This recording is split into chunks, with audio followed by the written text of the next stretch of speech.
right, here we go. Aries Spears, welcome back to Vlad TV. Yeah. Back to do our thing up in here. The boys are back in town. It's been a little bit.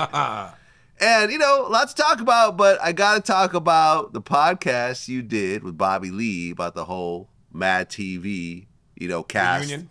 The reunion, right. Not everyone showed up from what I understand. Not everybody needed to show up, but the one person that I wish had showed up that I was looking forward to seeing was Will Sasso. Right. Yeah. Yeah, he didn't show up. Yeah.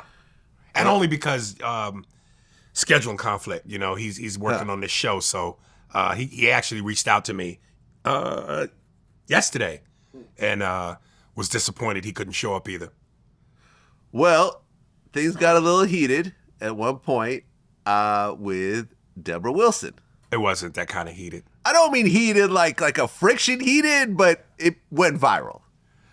I don't know that it went viral. Did it go viral? Yeah, I saw it around. Oh. Yeah, I saw it made its rounds. Yeah, well, for the record, Debra's my girl. She's like my big sister. And that actually can segue into the other thing that I told you I wanted to talk about before we got started, because I saw a clip on The Art of Dialogue where it was misconstrued like it was a heated moment where she and I were at odds with each other. And that's never been the case.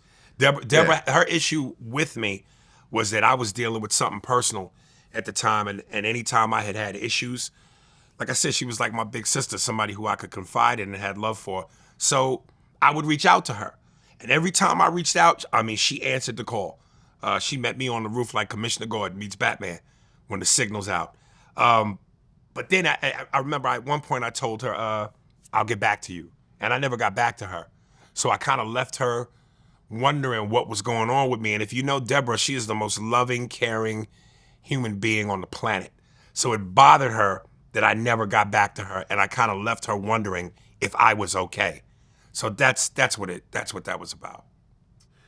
Yeah. I'm not very familiar with her. And that's kind of my introduction to her, because she's very intense. Very intense. Very intense. Very, very intense. When you start a conversation with her, and for those of us on Mad, because we know her, like we know that when she starts, it's almost like bring your sleeping bag, because she can talk.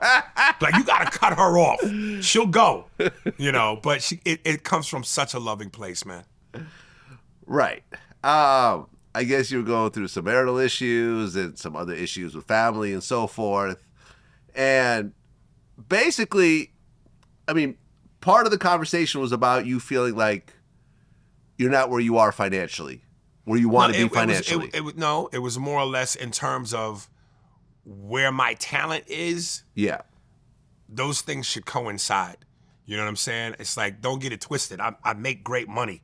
But in terms of my level of talent, it should be even more, It's like Patrice O'Neal, who I always reference, one of the greatest of all time.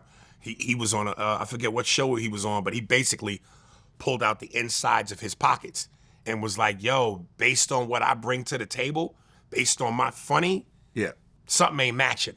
You know what I mean? Yeah. You basically said that, you'd messed up a bunch of times, but if I'm going to mess up, let me mess up with my mansion. Yeah. You know what I'm saying? Yeah. You don't live in a mansion? No. No? I live in a nice house. In a gated community? Right. How many bedrooms? 4. That's kind of getting towards the mansion-y. I think maybe 5 and 6 is sort of where the mansion... Mansion is when you need to take an Uber from one room to the next. I ain't got that. Yeah, that's a mansion. That. Yeah, I think I have a mansion. It's about 7,000 square feet. You can't wait to brag. Yeah. You just can't wait. I can't wait. I earned it, man. I earned it. I didn't think I was going to get one. Ain't nothing wrong with enjoying the spoils of your labor. Mansions are nice. Yeah. Mansions are nice. I'm not mad at the mansion. I always say perspective, Like, I bitch and whine, but in perspective, am I far off better than the average Joe? Yeah. You're goddamn right. Yeah. But being there is not the end all be all for me. I didn't get in this to dream semi big. I got in this to be big. Well, I think what stood out in that exchange is that Debra Wilson called you emotionally bankrupt. Yeah, Debra's good with words, and I told you she's intense. She's intense. Yeah, I'm sure that got you really thinking about yourself. Like, damn, am I emotionally bankrupt? No, not even emotionally poor. Bankrupt. No, because I know Debra, and she's intense. Yeah, everything has to be dramatic. Yeah, yeah. I mean, it was nice to see you guys actually interact and so forth. You're right. It wasn't like a beef. It wasn't like not at all her attacking you. No. But my God, she's intense. Yeah. Can you imagine, like, you know, being in bed with her and her giving you orders as to what to do? My God. But it ain't that. It ain't that kind of intensity. It ain't that kind of intensity. She's a wild child, man. Right. She's just a wild child. How did her career kind of end up after the show? Because, like I said, I'm not really familiar with her. Not as good as it should have. And that's what the difference is. Debra will tell you that's not important to her, and I believe she's genuine when she says that. All I'm saying is, and I've always said this, listen, man, take me out of the equation.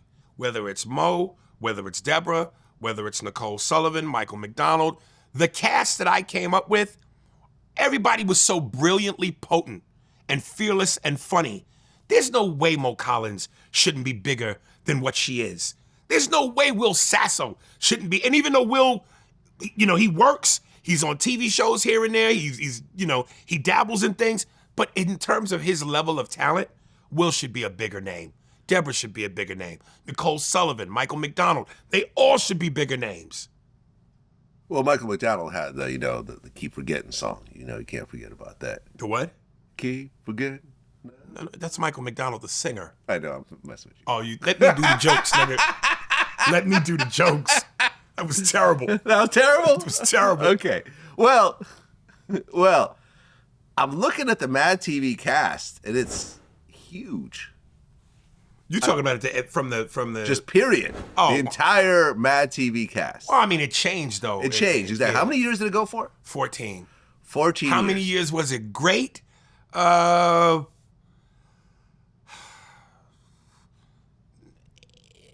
9. Okay. Out of the whole cast, and there's like, looks like maybe about, I don't know, 40 people or so? Over the course of people? 14 years, yeah. Who is the most successful person from that show I mean, today? You have to say, well, even though he's not really in front of the camera, Jordan Peele. Right. You know? He was on there. Yeah, he was on there. But Key and Peele were both on there, right? Key and Peele were both on there, Okay. but Jordan is now producer-director. Right. And, you know, Oscar winner. So I would say Jordan. Okay, what about in front of the camera? Whew, in front of the camera. Because Mila Kunis was actually on the show. No, she was. Not as a regular. Okay, so maybe she just guest appeared? Guest appearance. Okay, yeah. got it. I'm just looking at the list when I Googled it. No. Wow. I would say probably the busiest would be Will. Okay. Yeah. Okay. Yeah. Even though Debra, and I said this on the podcast, I'm a gamer. And Debra does a lot of voiceover for very popular video games. She Call of Duty, Days Gone, both not just her voice, but her image. So as a gamer, I didn't even know that until I was playing Days Gone and I saw her image and heard her voice and I was like, oh shit. So, you know, she's kind of heavy in the video game world.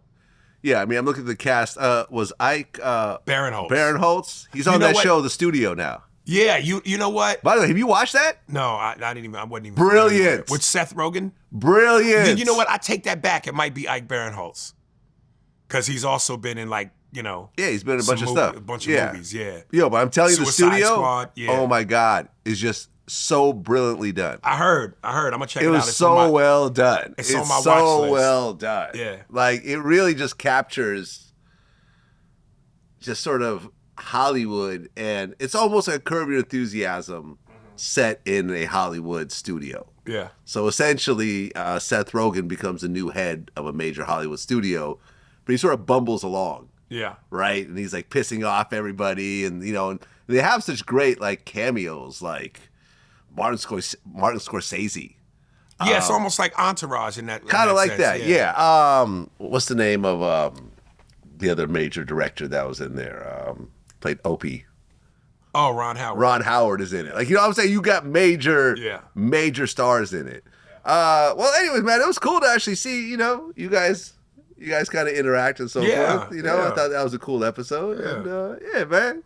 Glad Yeah, you listen, glad you guys got to do it. and I said on the show, you know, even though I can't remember what the exact number is of all the people that were on when I was on, you know, and yeah, I worked with Michael McDonald, I worked with Alex Bornstein, Nicole Sullivan, but everybody had their guy or gal who was like the best they were with in terms of comedy chemistry. And you know, my three people was Debra, Mo, and Will. Whenever I was paired up with one of them three, man, it was like, you know, Pippen and Jordan, man. You know, Shaq and Kobe. You know, we knew how to vibe off each other. Well, you said you actually were disappointed when you got on the show because you were on SNL. Well, yeah, I mean, SNL was like my first love. You know, I grew up watching Eddie Murphy on SNL. And I mean, look, to be fair, and I think we sort of proved this by our, you know, the conversation we just had. Yeah, people have done pretty good for MadTV, but not like SNL in terms of springboard. SNL is just the springboard for major comedians. It's the NBA to MadTV's ABA. You know what I'm saying? It's a lot of respectable players came from the ABA when eventually went to the NBA, a la Dr. J. Yeah. But nobody fooled themselves. You know, SNL was a monster. Well, this is day 2 of the Diddy trial. Jury selection started yesterday. Okay. Still going to be going for a little while. Right. Jury selection is pretty serious. Diddy has a team of 8 lawyers. Yeah. Did he surpass OJ? Oh, I don't know. How many lawyers? I know he had OJ. Barry Sheck, Kardashian. 11 lawyers. Oh, okay. No. And how many did he have? 8. Oh, wow. Yeah, he's got less than OJ. When you kill OJ. a white woman, you need extra lawyers. Extra lawyers. At least 3. At least 3 extra lawyers if you kill a white woman. So Diddy, hopefully there's not a dead white woman somewhere in this trial because you're 3 lawyers short. Yeah. You're 3 lawyers short. Well, but here's what's interesting. All 5 of the prosecutors are white women, Okay. including the head prosecutor, who's the daughter of James Comey, the former FBI director. So they got some firepower up in there. You know what I'm saying? When you can call dad up for some secret FBI info. Right. Yeah. Well, he's got 5 federal charges. There's the racketeering charge. Then there are 2 victims. They're going to be taking the stand, one of which we believe is Cassie. And there's a sex trafficking by force, fraud, or coercion charge, which has a mandatory minimum of 15 years and a maximum penalty of life. There's a transportation to engage in prostitution, which has a maximum penalty of 10 years. Then, in April 2025, there's a superseding indictment, which added a second victim with the same 2 charges. Diddy has pleaded not guilty to all those charges. And he also rejected a plea deal. We don't know what it is, but he is officially going to trial right now. Dude, to be worth billions and how do you fuck up like that? How are you not overly protective of yourself if you worth that kind of money?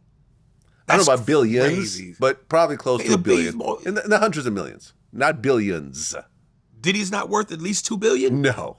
Not $1 billion? Maybe. Okay, let's look up how much he's worth. I know Diddy's a billionaire.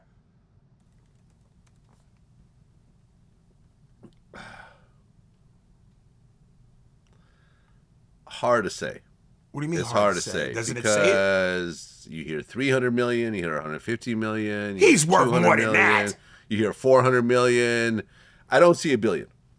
So wait a minute. All this time when Diddy would talk about like the Billionaires Boys Club, him, Jay-Z, Kanye. You can talk about it, but it doesn't mean you're part of it. How do we know that's accurate? We don't know it's accurate. Okay, so don't. let's leave now, it there. keep in mind that, okay, he's got his music empire and he owns a lot of that and so forth. And Ciroc and He doesn't own that. He didn't own any of it. These were all deals that he did for promotion. He didn't own the actual brands. No. He never owned Ciroc. He didn't own They're Sean very John? lucrative deals. Sean John he owned, but that was never like billionaire status. I mean, in the 90s, though, that felt like that's all everybody wore. it ultimately was a brand that I think, he sold at the end of the day. And I'm sure he made some money, but fashion, it's hard to make a ton of money in fashion because think about the manufacturing costs and everything else like that and the stuff that goes back and, trying to keep a hot brand. It's not like Sean John is like a polo. That's just an established American brand that's being sold decade after decade without any sort of real push. Sean John had its run, and then the run became over. When was the last time you seen someone wear Sean John? I got it on right now. You're wearing Sean John right now. Right. Huh? The Sean John white tee. Jeans, nigga. Oh, the jeans? Yeah. Are those really Sean John jeans? Yeah. Yo, are you really wearing Sean? Yeah. Yo, get a zoom in on these. We got to see the Sean Johns. Hey, listen, man. I told you, I don't got no shame in my game, man. I'm 90s era, baby. Now, did you buy them or were they given to you as promo? No, I bought them. You bought them? Yeah. Okay, because we used to get a lot of free Sean John stuff back in the day and so forth. Yeah. Okay. Yeah. Take that. What year did you buy those jeans? I don't know. Probably early 2000s. Wow. So you got on 2-decade-old jeans right now. My drawers even older than that. TK Kirkland, I remember in our last interview, he said that he never wears a pair of underwear twice. Opens up the bag, puts them on, and then throws them out. Okay. Not me. I kind of like, underwear that's been washed a few times. Me personally. Hey, man, as long as you get it dipped in bleach and soap, you good. Now, Diddy claims he had a mental condition while committing these acts. His lawyers said that he's not a criminal, he's just a swinger. How do you think this is going to go? I always want to believe that money and power and influence wins out. But every now and then, somebody's got to be made an example of. And he just might. And I don't want to say that like, listen, if he did the things they say he did, then deservedly so. So I don't want to by any means paint a picture like somebody who commits criminal acts should be let go simply because they're famous and got money. I just know that helps the fight. But I don't know. I got my spider sense is telling me he might go down. Look, I know somebody that's close to the case, right? And what they said was interesting. They said this is essentially a domestic violence case that has ballooned into something way bigger. This is really about Diddy and Cassie beating each other up. But then how do you involve racketeering and all that other shit? And this is what happened. This was just basically a domestic violence situation. We've all seen the video. The lawsuit came out and the whole world was in an outrage. And I think that the feds looked at it and said, maybe we could turn this into something bigger. Maybe look at all these lawsuits that are coming in and so forth. And it's one of those things where you look at the 30 or so lawsuits that Diddy has had. None of these have been incorporated into the federal case, which means that these lawsuits are all bullshit. You don't think the feds looked into every single one of those civil lawsuits to try to include those victims? Then why the witch hunt if it's all bullshit? I personally, this is what I think when looking at this. And, the person I talked to, the lawyer who I talked to, who is very familiar with the case, said that the case is actually beatable. It's 100% beatable, but Diddy needed to have taken like a year to let his lawyers really do the job that they need to do. Get all the investigators in place, get all the witnesses in place, get the stories right, et cetera, et cetera. But Diddy has always moved it along way too fast. Remember all the bond hearings in the beginning when he was trying to get out? There's 3 of them, 1 in a row, like 3 in a row, and they're all denied. They tried to push the case back. They tried to push the trial back to the 2 months. The judge said no, so it's going to trial. And right now he thinks that, we don't know what's going to happen. He might lose. Listen, and I talked about it on my podcast, that HBO Max, I think it was like a 9-part documentary about Diddy. After I watched that, I came to 2 conclusions. A, Diddy's a piece of shit. And 2, he did it. Because I know what, like that saying, when there's smoke, there's fire. And I mean, this motherfucker was a California blaze. I mean, it was just accusation after accusation and just, it gets to a certain point where you just go, do you believe it or not?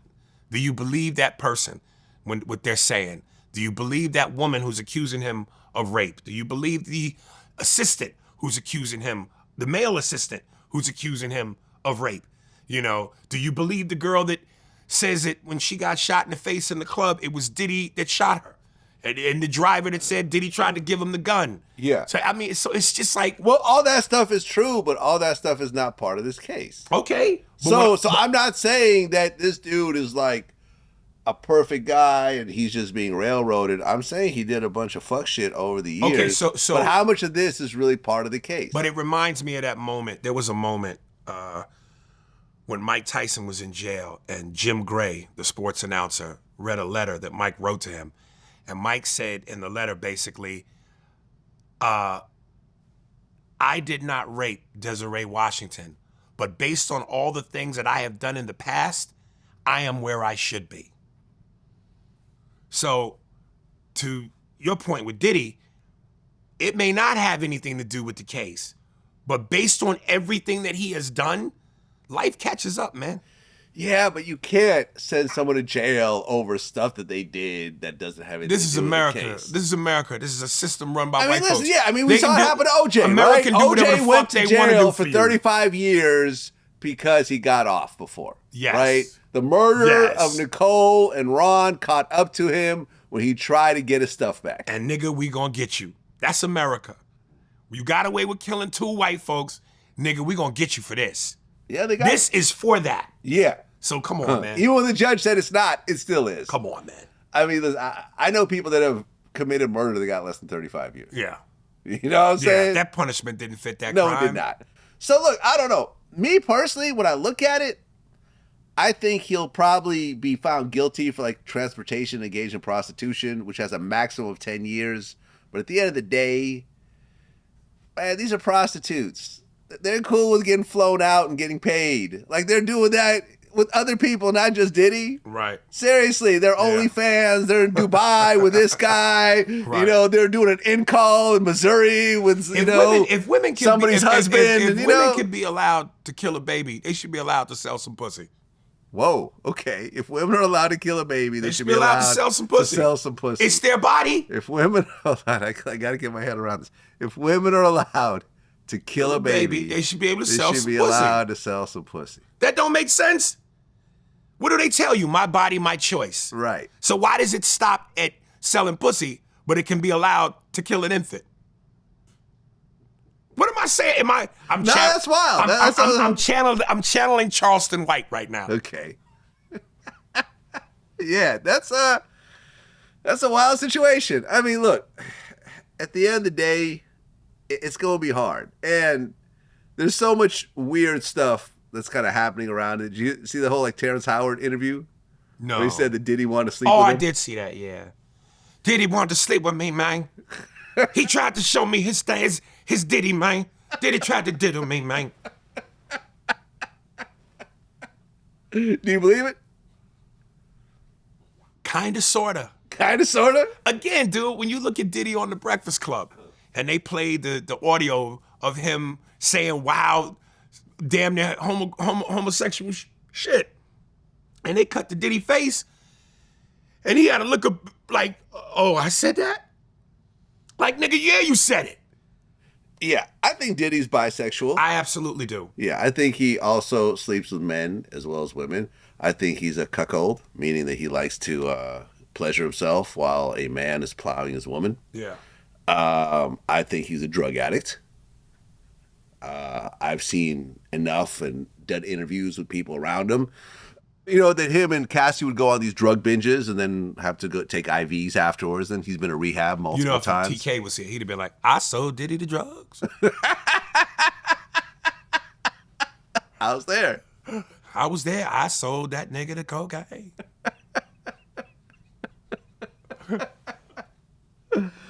Yeah, I mean, look, I personally think he's going to beat a bunch of his charges. I think he's going to beat the RICO because I don't think there's really a RICO here. Because RICO is designed to bust companies that are criminal organizations. Bad Boy is a real company. They put out music. Does he do some stuff on the side? Yeah, but I don't think anyone looks at Bad Boy as a criminal enterprise. Yeah. they put out real products. Yeah. You know, they make hundreds of millions of dollars. But what if Bad Boy was the front? I don't think it's the front. Yeah. I think it's what finances him doing what he does. Right. You know, and look, I don't know. There was a rumor there was going to be like a 5-year plea deal, but I don't think that was real. Because I think if I was Diddy and I got offered 5 years, I would jump on that. I would take that. You know, Diddy bought my way onto that signature and you know, do my 3 years and go home. Yeah. Yeah, but listen, like I said, I think he's going to beat most of these charges. I think he'll probably get like a, you know, interstate prostitution charge, which will probably be like maybe a couple of years or something. I don't think he's going to get 20 years. I don't think he's going to, you know, I don't think this is the end of Diddy. That's all I'm saying. That's all I'm saying. Yeah. Well, Kanye. I'm waiting for you to get to the real meat and potatoes. I know you're going to get to it. I'll get to it. All right. I'll get to it. Kanye made a song called Cousins. Now, I'm not overly familiar, but from what I heard, he sucked his cousin's dick or Yes. fucked him? Yes. The chorus is, I gave my cousin head. Kanye was 14 at the time, and the cousin was 11. I wish we could magically bring Kanye's mother back to life. He needs her. Well, I mean, he also said that his mom was doing lesbian stuff. She was sleeping with like his female babysitter, and he could hear the noises in the other room. Oh, God. What is it like to have so much money that you just lose your fucking mind? You just abandon all sanity. Yeah. From the sucking the cousin's dick to the wearing the black KKK shit. Yeah. Like, are you that bored? Are you that bored? Here's what's wild, right? When he said the whole thing about his cousin, me and I think most other people were like, is this real or is he just trolling? Is he you know, he has an album coming out and he's always done a bunch of crazy stuff to promote his albums. But let your greatness sell the album. Right. So I asked around. I talked to some people that actually know him and were close to him and, you know, so forth. They all told me this is a real story. This is not trolling. Yeah. Yeah, he really did give his cousin head. Okay, keep it to yourself. Why do we need to know that? And by the way, his cousin is doing life in prison for murder. Imagine this, right? Imagine this situation.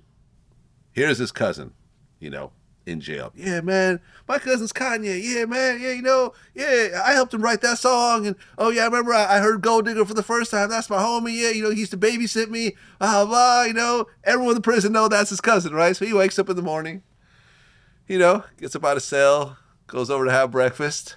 Just wondering, why is everyone staring at me right now? Oh, that's it. Oh, the gay table is just like licking his lips and like, you know, giving me winks and stuff. I wonder why. Huh. Am I wearing something? Oh, I don't know. Someone taps him on the shoulder. Hey, man. Someone Kanye sucking your dick.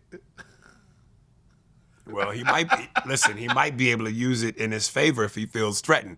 Nigga, hey, you try to suck my dick, I'm gonna make sure your jaw get wired. How you think Kanye jaw got fucked up? Nigga, my dick's on me and he had to rewire his jaw. Fuck around, find out. Yeah, but then the gay guys come around. I'll suck your dick better than Kanye. That's crazy. That's crazy. Kanye ain't got shit on me. That's crazy. Look at my jaw. That's crazy. Come on, Kanye's cousin. Is Kanye even making music anymore? Yeah, he just put out he put out Donda 2, but it got taken down right away because I guess he never paid the producers. And it sold something like 5,000 copies before it got taken down after like 2 days. Now, why wouldn't he pay the producers? I think Kanye's just off on a weird Oh my God. situation right now. I wonder why God keeps. Well, here's the thing, because Donda 2 actually did come out some years back, but it came out on the stem player. I don't know if you remember this whole thing. It was like these little portable audio devices, and only came out on that. So I remember I interviewed one of the producers, ATL Jacob. He goes, I produced on it, but I don't know what happened to it because it didn't really get released properly. It just came out on this little audio player. But now he tried to publicly release it. Then everyone's like, oh, wait, hold on. If you're going to do that, we need to get paid. So yeah, it got taken down. He's got a song called World War III right now, which talks about Hitler and Nazis on it. I wonder why God keeps blessing people who don't appreciate it. Like, come on, man. Come on. Reason 975 why I believe God might not exist. Doesn't make sense. I mean, yeah, he let's see. He made a joke. He said, "Oh, I have to go to the bathroom. Where's Virgil's grave?" Who's Virgil? Virgil was the guy who came up under him, who went on to do Off-White, that really huge brand, and then he ended up working for Louis Vuitton. He became Louis Vuitton's creative director. So Virgil died? Virgil died a couple years ago from cancer. He wanted to piss on his grave? Yes. Well, because he felt like he made Virgil. Virgil turned against him. Yeah.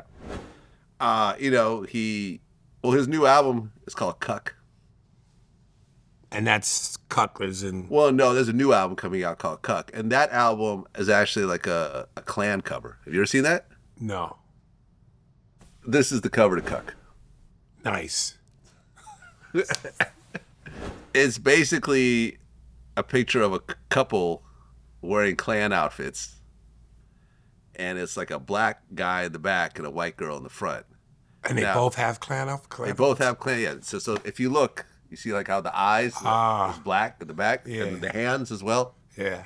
Now, actually, this is a Photoshop of a real photo that was taken of a Ku Klux Klan like couple where both people are white. Yeah. But he actually made the person in the back black with Photoshop. So it Right. makes it look like it's him and his wife. Right.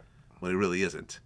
But yeah, the whole Klan thing is the Klan thing, the swastika thing. Like he actually has an iced out swastika. You know, and it's interesting how people are like, yeah, you know something? Maybe the Nazis weren't all bad. And it's like, well, you could also say the slave masters weren't all bad either. But yes, they were all bad. You can find positive things about anything, but at the end of the day, Right. it's kind of hard to really, say that a group of people that were exterminating a certain race or a group of people that would ship a certain race into this country and, give them, make them engage in forced labor and rape and everything else like that. I mean, yeah, you could probably find some positive things about it, but it's all trash at the end of the day. Right. And it's interesting how, I don't know, you're starting to see it now. People are sort of okay, like, with the Hitler thing. People, you're starting to see people actually wear swastikas out and weird stuff like that. What There's people are those? There's a Waka Flocka show where some dude was on stage with them with a swastika jacket. Like, you're starting to see... A black dude? I'm not sure. Let me see. Was he a black guy? This is in New Orleans, of all places.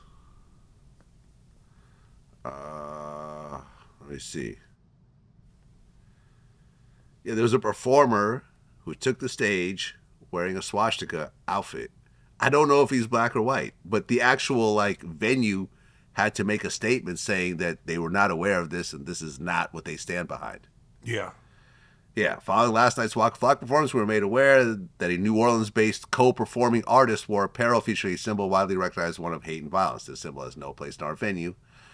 Notably, Waka Flocka's manager, who is Jewish, was just as shocked as disturbed to learn how the situation unfolded online today. Okay, this guy's got a Jewish manager, and the guy with the swastika came on stage. Yeah, man, it's weird stuff. It's weird stuff going on. Here's what I think Kanye's going to do. You ready for this? I'm putting this out there. I think he's going to bleach his skin. Like on some... Sammy Sosa. No, I don't think he's going to go that far. I think he's going to do it. I don't think he's going to go that I far. think he's going to do it. Yeah? Yeah. Yeah, I don't see him doing that. I think he's going to do it. He won't be the first one to do it. It's not like this is not a thing. Yeah, he does a lot of wild shit, but I think deep down inside, he's deeply rooted in niggerism. He gonna keep himself in that way. I don't know, man. I don't know. I think that I think he's going to do it. I think he has a problem with who he is. You can't be a black man and put on a Klan outfit. Like, you know what I'm saying? Like there's a certain level of self-hate going on there. But that's something you can take off. Once you bleach your skin, that's irreversible. You can have your little fun with the Klan outfit, and make whatever provocative statement you want to make, troll however you want to troll. But at the end of the day, you could take that off. bleaching your skin is once you go down that road, you're down that road. It's almost like Chaz Palminteri in A Bronx Tale. Lock the door, now you can't leave. You stuck, man. I don't know, man. Like, when's the last time you seen Kanye with a black woman? Well, listen, motherfucker, he could be going through a phase. You know what I mean? And even that, Pretty long phase. Well, it's all right. You could always come home.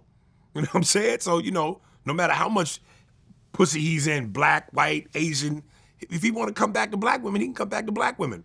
I mean, look, he actually did a stream where he even says, I'm gay.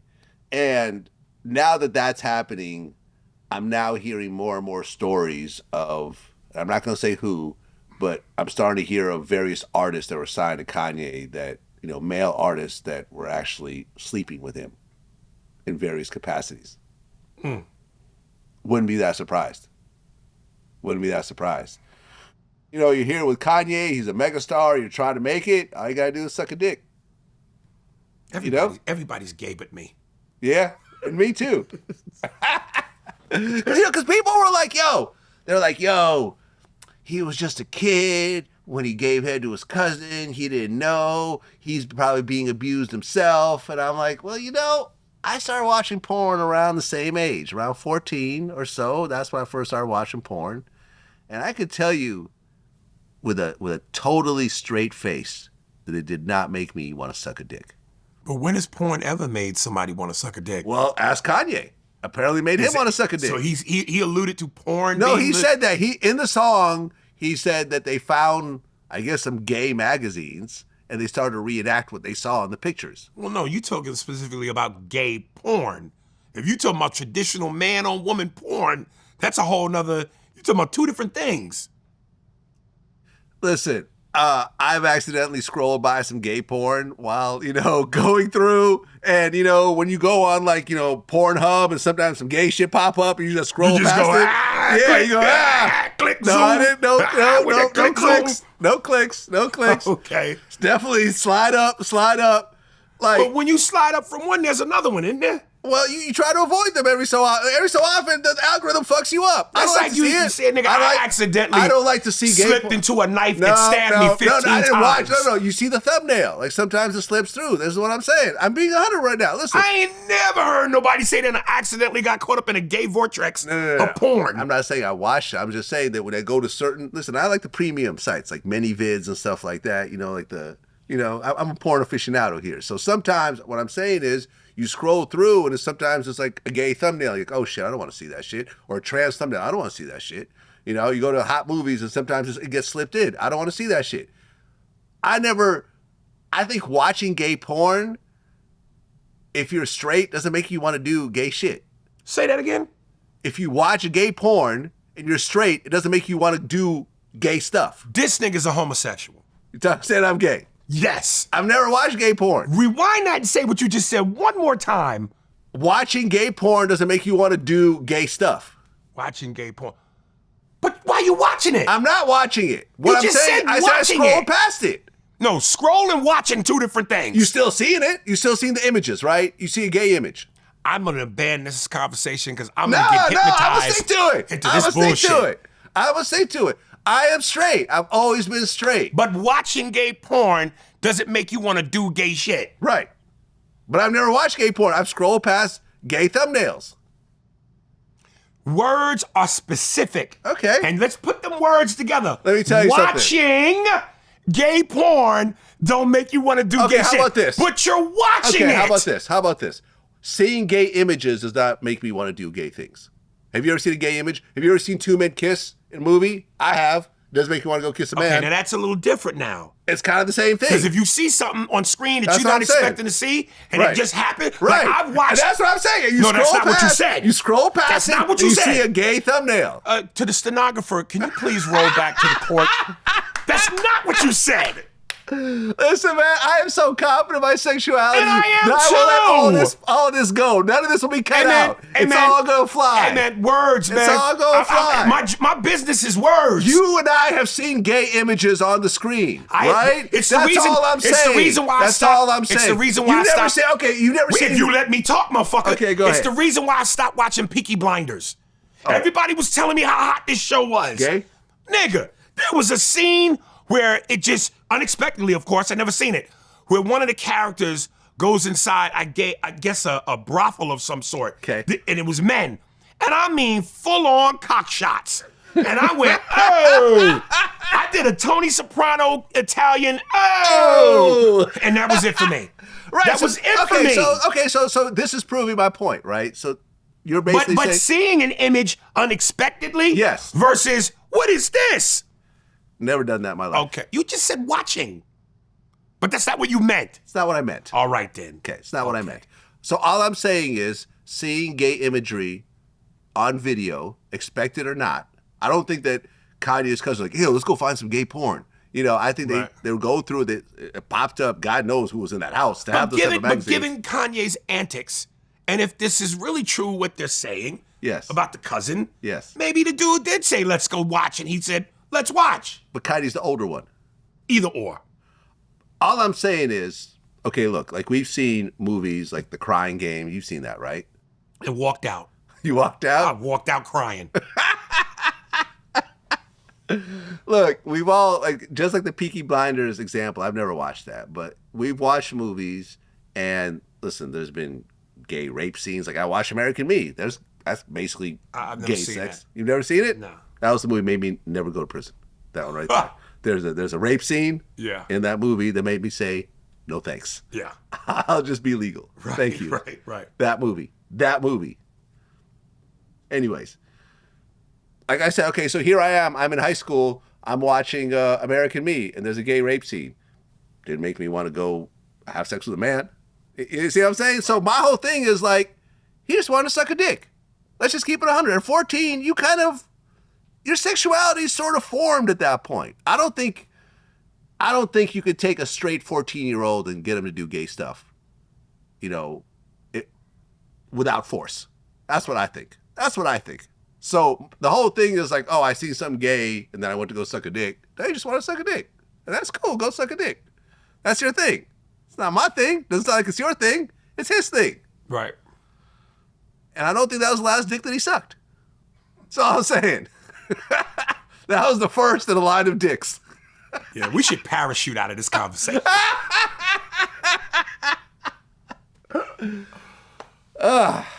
Incidentally, did you know, I didn't know, I was looking through social media, Robert De Niro has a transgender son that is now a girl. Yeah, and he said he'll love her the same way that he's loved him. And I had a joke where I said, if I was his son and you were to say, excuse me, right?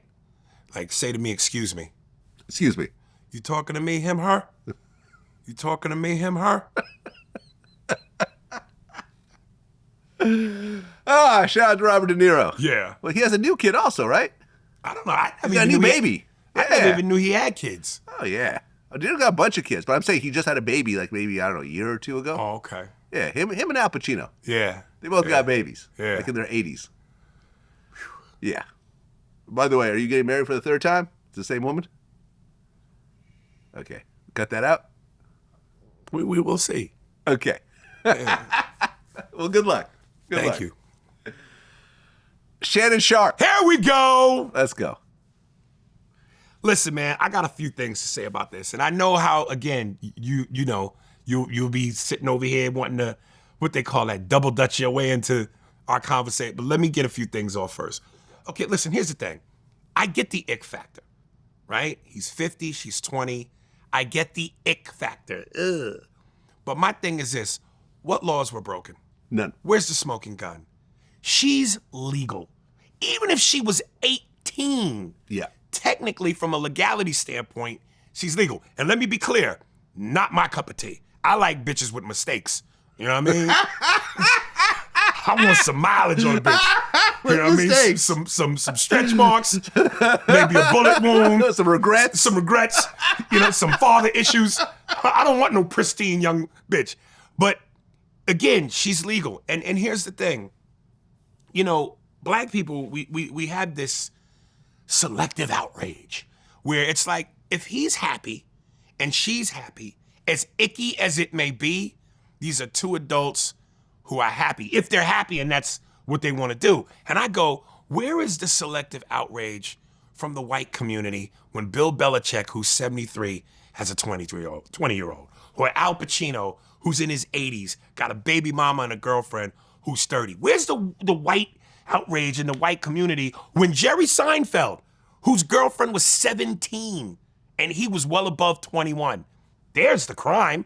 Where's the selective outrage when fucking Mick Jagger, who's been around since the Cretaceous period, has a girlfriend who's 20? You know what I mean? Why we can't let our brothers, as icky as it may be, live? And then here's the other thing. So the big controversy is him saying, "I'll choke the shit out you." Yes. Now, I'm going, well, listen, we don't know the context in which that was said. Correct. Now, if that was said on some OJ, bitch, I'll choke the shit out you, call the authorities. Yeah. But then she goes, "I want you to put a big black baby in me."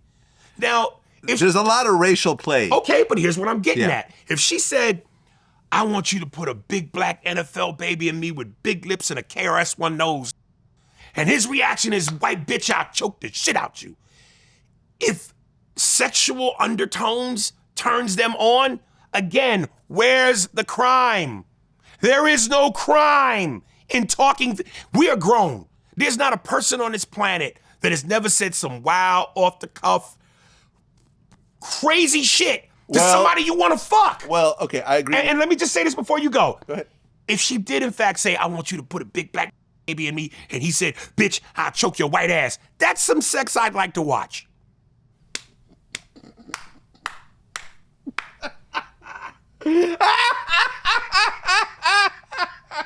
Okay. I agree with you, number one.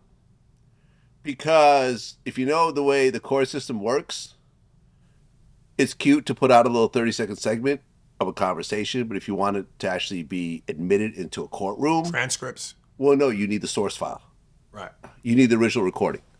Meaning that if it's a 10-minute recording, and you just play 30 seconds of it, a minute before it could have been like, okay, let's do the racist cosplay that we usually do, okay? Go. I'm gonna choke the shit out you. Oh, no. Big black man, leave me alone. Yeah. Shut up, white bitch. And like, you know? Right. Okay, that was good. Okay, let's try it again. Like, you know what I'm saying? Right. Which is perfectly fine. Yeah. You can sit here and be as racist as you want with a girl as long as she's cool with it, and then let's go along with it. By the way, have you ever done any sort of racist kind of bedroom stuff with like white girls? No, but I got a great joke about something like that. Listen, it reminds me of that joke that Chappelle did, which is why he's so brilliant. When he goes, "If a white girl is sucking my dick, and she says, 'When you come in my face, nigga,' I'm not gonna go and take my dick back." He goes, "I'm gonna bust that nut. This is no time for ethics, ladies and gentlemen." Like, I'm saying, like, come on, man. If that's what turns you on, you're grown. Have at it. Here's the other thing that bothered me. This is my last thing. Go ahead. Black people, I love being black. I'm proud to be black. If you white, whatever you are, Latino, Asian, be proud of who you are. But I love being black. If God said to me, "Hey, your next life reincarnated, what race you want to come back?" I pick black every day of the week, twice on Sundays. That being said, black people, we have to stop this narrative that somehow white women are the black man's boogeyman. Because all I ever hear and read in the comments is black people going, "See, that's what happened when you fuck with them colonizers. See, you fuck around and find out." And I'm going, and then they say shit like this, which is so stupid to me. Well, if I'm gonna get screwed over, I'd rather get screwed over by my own so the money stays in the community and doesn't go to the colonizers. So essentially what you're saying is, if someone rapes you, you take comfort in the fact that they put on a condom. Got it. That is asinine. That is the dumbest shit. Rape is rape. Violation is violation. And if you're gonna take my money, I'm supposed to feel good about it because it's in the community? No, I need my money touching my thigh. Right. I remember Sebastian Telfair, he said something interesting. He said that divorce in the NBA is one of the greatest movements of wealth in America. Yeah, in any sport. Right. And in entertainment period. Entertainment period. And let me tell you something. These are not just white women with black athletes. There are so many black ex-wives that have taken their ex-husbands to the cleaners. Come on, stop to the cleaners. Stop You can't say, The white women try to take all the money, and the black women just say, hey, I'm just cool with a little bit of child support. Nah, fuck that. Fuck that. When you're a man with money, fame, wealth, prestige, and position, the wolves in the woods come out in all colors. Yeah. All colors. Right. So, you know, this whole, I'd rather be fucked by my own, I'm still fucked. Yeah. I don't give a fuck if she got my pigmentation. I'm fucked. Yes. Get out of here with that bullshit. Yeah. Hey, listen, when you try to paint this picture that black women don't fuck over black men, Desiree Washington has entered the chat. The girl that accused Tupac of rape has entered the chat. Interviewed her. Okay. So these things happen. I mean, remember Robin Givens and Mike Tyson? Yeah, entered the chat. I don't think that he was very happy with the way that divorce went. Come on, man. And you know what? The real challenge shouldn't be about 100 men versus one gorilla. It'd be like 100 Robin Givens versus one Mike Tyson. Who wins? Robin Givens. 100 Robin Givens? Yeah. It was a thought, it was a bathhouse. Yeah, I mean, look. And I want to say this before we get off of it. And now I'm going to look in the camera now because I want to address Shannon Sharpe's monkey ass. So, Shannon, you didn't want to at first you said you wanted to put me on Club Shay Shay. But then because of my controversy, you all of a sudden stopped returning my calls, ignored my DMs, and wouldn't put me on your show. But now here you are, draped in controversy. Moral of the story, don't throw stones at a glass house. We're humans. We all make mistakes, man. We all make mistakes. How ironic. Look, me and Shannon do not get along. That's pretty much, out there. He blocked me recently, which is a little bit surprising. But, my history with Shannon is a little bit weird. So, but at the end of the day, I don't like to see stuff like this happen to people. But I don't either. You know, I don't want to see another man go down. No. It's a soldier. No, I don't want to see it either. But, with this came other stories. There was like a Foxx story when he was at Foxx that he allegedly choked one of the production assistants, and they settled. Was it a female? Female. Oh. And it was like a multi-$100,000 settlement. There was his ex-girlfriend who claims that he raped her. That white girl. He's into white girls. No. You know what I'm saying? But now you're seeing the choking thing happen. So was King Kong. He died protecting one. Said. Yeah. So it's one of those situations, I don't know. He had a $100 million deal on the table. The fact that his own lawyer said that he put out $10 million to settle with her and she turned it down is crazy. Well, yeah, that's very telling. Yeah. Or could be very telling. And look, when you said there was no crime, you could say you could choke the shit out of someone and so forth and not really mean it and nothing really happened. But saying it doesn't make it a crime. Right, exactly. But, for example, there's a text message where she said that, hey, you had anal sex with me without a condom and that's not okay. She didn't know? She said, this is a problem, and he goes, we need to talk. Well, wait a minute. How does the dick get anywhere near the ass or the pussy and you not know?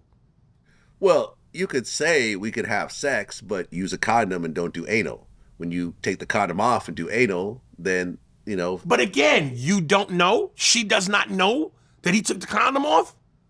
He got to take it out of her to take it off. Well, maybe it wasn't on in the first place.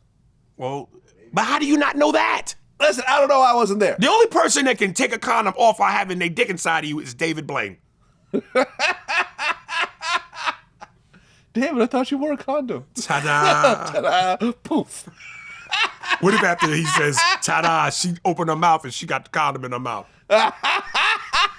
Pulls out of her nose. How did you do this?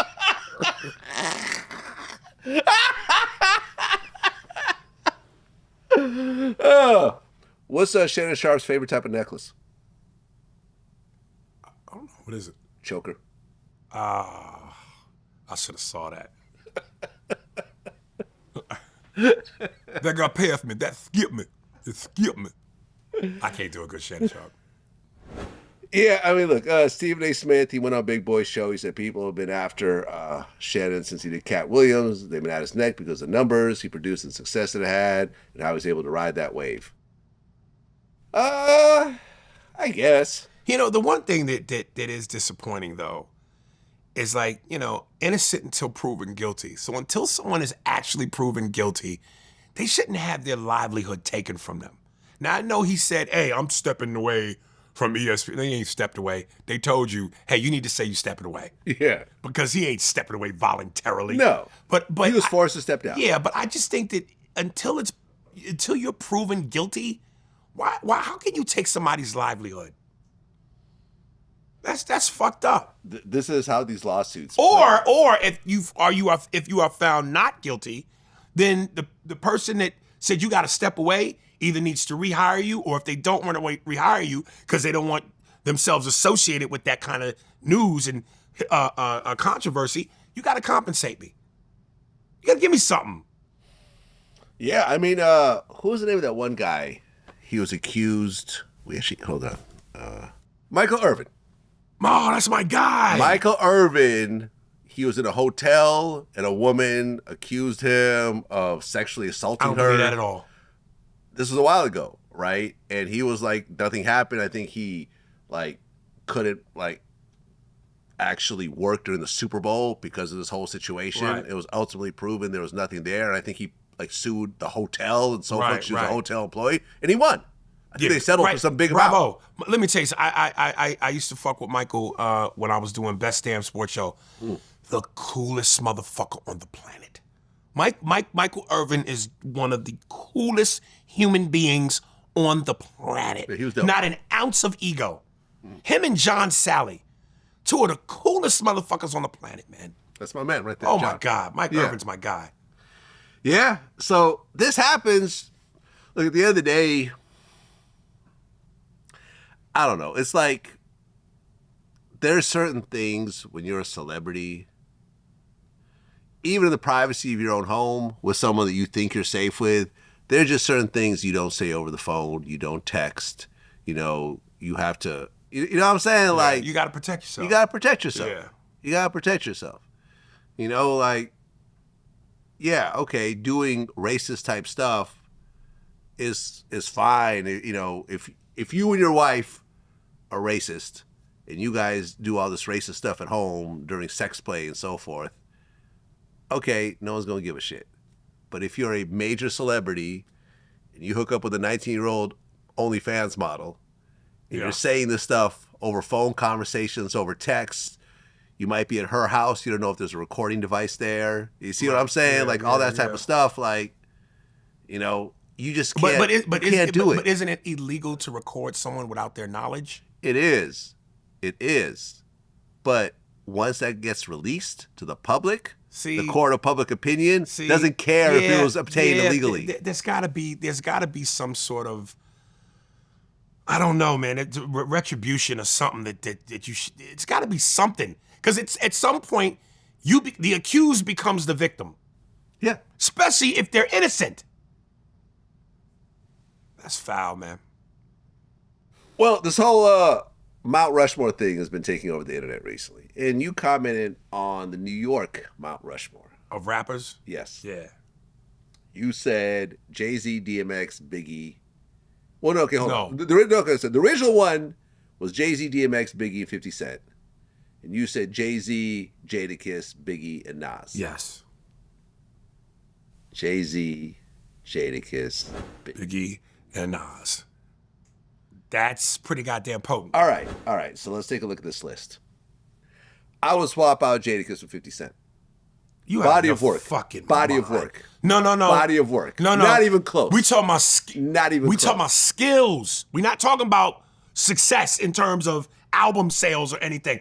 We talking about spitters. So you don't think that 50 Cent is an incredible spitter? Hell no. Really? Over Jadakiss? Jadakiss has more of the wordplay. I see where you're going with this. Okay. I see where you're going with this. Yeah, wordplay, metaphors, punchlines. I like 50 Cent as a rapper better than Jadakiss. Well, I think he makes better songs. It's not like DMX was a lyricist like that. Well, some dudes just made better songs. Some dudes like to take a shit naturally, and you like stool softener. You want a shit soft serve doodle. I mean, look. Okay, hold on. Well, okay. Jada is hard. You don't have DMX. Okay, I see what you're doing with this list. With this list. Spitters. Yeah, actual lyricists. Yes. Bars. Okay, I see what you're doing here. Come on, man. You're right. In terms of lyricism, If you were talking about album sales and success, you can't have Nas on that. yeah, you're right. Then you talking about Jay-Z, 50. Who else from the East Coast could you even put on that list? Damn. DMX. Who else? See, that's hard. Hold on. Biggest New York rappers. Let's see. Well, okay, so you got Jay-Z, obviously. Yep. No one's doubting this one. Nope. I'm not a businessman. I'm a businessman. Come on, man. 50 Cent. 50. No one's that Diamond album. Yep. Then it gets a little interesting. So DMX is not on there? DMX. Nicki Minaj. You can't put her up there. In terms of overall sales and impact. And keep the women in the kitchen. And let her roll the blunts. I mean, LL Cool J. He was a monster. during his Pioneer. day. Pioneer. Yeah. And went platinum and Pioneer. so forth. Yeah. Yeah. So Jay-Z, so then Biggie's not on this list. Because Biggie never really had huge album sales. But he only had 2 albums. He only had 2 albums, right? Yeah. And you know, sometimes people want to discredit Biggie for that. And it's like, okay, but when you see the talent, the raw talent, that's like Len Bias. He never got a chance to go pro. Yeah. He died. But based on everything everybody said about him, yo, that motherfucker's cold as Mike. I mean, people forget about Ja Rule. He was a monster in his day. He was huge. Yeah, he made club bangers. You know, he made some, yeah. Yeah. Now, is Ja Rule the greatest lyricist? No. But he'd make a banger in the club. Yeah. Yeah. And he wrote for other people as well. Right. What about Prodigy? That's Mobb Deep, right? Right. Do groups count as one, though? Well, you could take Prodigy out of that because even Havoc will admit that Prodigy was a better rapper. Okay, so let's flip it. Give me your Mount Rushmore of rap groups. Certainly Wu-Tang, Mobb Deep, Tribe Called Quest. Who gets that 4th spot? I mean, there's Outkast. They don't do it for me. You just want New York. This is all you want. No. But the nigga be wearing pink wigs and football pads. All right. I can't. All right, here's my Mount Rushmore of hip-hop groups of all time. So hold up. Do you put those 3 on there? Which one's your name? Wu-Tang, Tribe Called Quest, Mobb Deep, and then I'm trying to find that 4th spot. You want to name you some more? Yeah. Run DMC. That's almost nostalgic. NWA. That's on my list. Yeah, But I'm go not on. a West Coast dude. I'm not enough of a West Coast dude to Public- co-sign that. Public Enemy. Oh, that might get the 4th spot. Beastie Boys. Come on, man, I'm black. Oh, by the way, in our last interview, you said that there is no black Bob Dylan fans. You know who's the biggest Bob Dylan fan ever? Who? Jimi Hendrix. That was his favorite I know, artist. but Jimmy plays guitar. He comes And from he sings. I know, but he comes from that world. Come on now. No, but he comes from that Come world. on now. That's like Are you saying Jimi Hendrix wasn't black? No, I'm saying He was black. What I'm saying Come is, on now. What I'm saying is he comes from that world. That's like me going, as a comedian, I'm not necessarily, if I were to name my favorite comedians, I'm not gonna name Jeff Dunham. But I respect it because we're in the same world. He's a comedian. Puppets to me, ventriloquists ain't my go-to for comedy. But I respect it because they're comedians. Okay. Just want to point that out. All right. Just want to point that out. Okay. Let's see here. I mean, there's the Ghetto Boys, my man Willie D. Big shout out to Willie D. I saw you on his podcast recently. Yeah. Saw that? And I liked when he said, when he broke down to you, how you were talking about Russia versus here in terms of here being the better situation. But then he said to you, well, I got your problems as an American, but I also have my problems as a black man. Right. I love that. Yeah. Yeah. I love Willie D, man. One of my Willie's my guy. One of my really close friends. Yeah. Actually, one of my really nigga close there. friends. Oh, real king. He don't like when you use the N-word. Okay.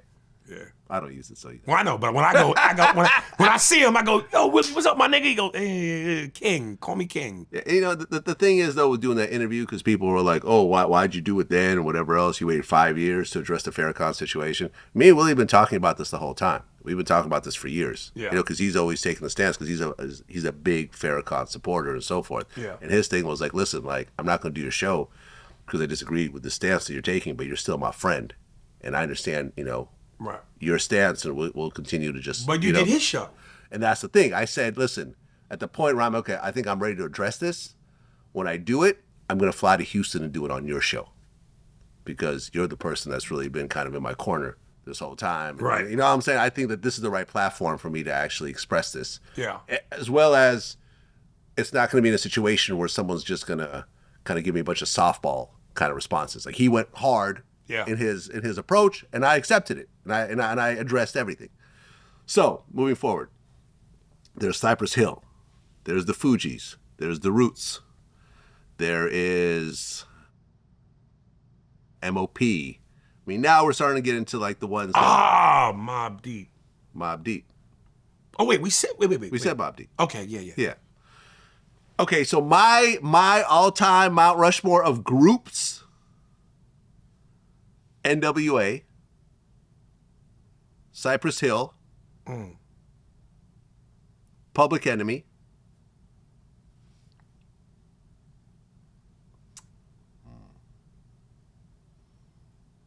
Beastie Boys. That's an eclectic group. It is, yeah. It's a little bit of everything. White, black, East Coast, most, West yeah. Coast. Yeah. Yeah, exactly.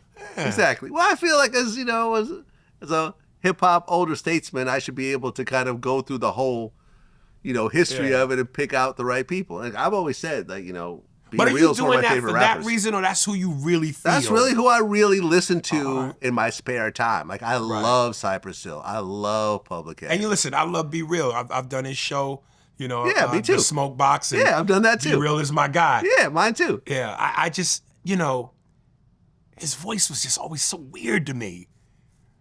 I could never get into, because his voice insane and it just was so I like that weird though, but to I me. also liked Ad Rock, the high pitched voice that Ad Rock for the Beastie Boys had. And in fact, Be Real said that he actually patterned his kind of vocals after Ad Rock. But love to Be Real though. That's my guy, man. Yeah. Yeah. Yeah. We touched on this before, but 100 men versus one gorilla. Yeah. Who you got? Oh, the gorilla. Yeah, me too. Because the first thing is this. Somebody made comedian Tony Baker made an interesting point. He was like, 100 men can't jump them. Yeah. Because y'all gonna almost trample on each other. Right. So you're gonna have to attack in waves. Yeah. Who's that first wave? Right. Who's going to lead that charge? Right. Follow me. And when you see the first 20 get fucked up, you know what I mean? I'm sneaking out the back. Right. Because here's the thing. A gorilla can bite off your head. Oh. It can rip off your arm. Yes. It's got the strength of 10 men. Yeah. It's got thick skin. Yes. And you can't use The weapons. bite force. Yes. The bite force. That's why I say it can bite off your actual head. Right. Yeah, no. Dude, let me tell you, that's like Well, Mike Tyson said he could do it though in his prime. In fact, I think there's a story of Mike Tyson tried to pay he tried to pay a zookeeper to go fight a gorilla. Listen, common sense says that Mike would lose, but it's Mike Tyson. And if he get a good shot, who's to say? Who's to say? Who's to say? Well, you went off on men sagging their pants. Oh, so I can't stand it. You've never sagged? I mean, you're sagging right now. No, I'm not. Kind of. How dare you? I mean, those aren't like, tailored to the point of stopping at your ankles. Hold on, let's get a screenshot. I got on slides, man. Doesn't matter. You're sagging a little bit. This is where you about to expose your culture again. Really? Yes. Listen. I'm not sagging, nigga. I usually wear Tim boots. Listen, you're wearing mid-2000s pants. They were all sagging during that time. Like the fitted pants kind of came a little bit later. Yo, don't confuse baggy with sagging. Two different things. Okay, those are baggy. Yes, they're baggy. So when you say saggy, you mean like around hanging your thighs? off your ass. Okay, your yeah, ass that's open. a little different. That's a little different. Yeah, your ass ain't supposed to be a moonroof. And then again, I know you know this, you probably heard, but if you know the history of sagging and what the real story is. from prison. Prison. and saying, hey, this booty's available. Yeah. If you want it, here it is. And obviously most brothers don't know that, because if you know that, why would you do that? That's like most niggas don't know that calling another black man an Uncle Tom is not an insult. Sambo is, but that's not an insult. Wait, Uncle Tom is not an insult? No, it is not. Really? Uncle Tom was actually a hero to black people. He was the hero. Look it up. Do the research. Black people call each other Uncle Tom and think that's an insult. No. Uncle Tom fought for black people. Okay, according to the Jim Crow Museum, in many African-American communities, Uncle Tom is a slur used to disparage a black person who is humiliatingly subservient or deferential to white people. Derived from Stowe's character, the modern use is a perversion of her original portrayal. So that's what you're saying. You're saying that the original Uncle Tom in the book is not considered a sellout kind of character, but over time, they've created that into that. This is the perversion part comes in.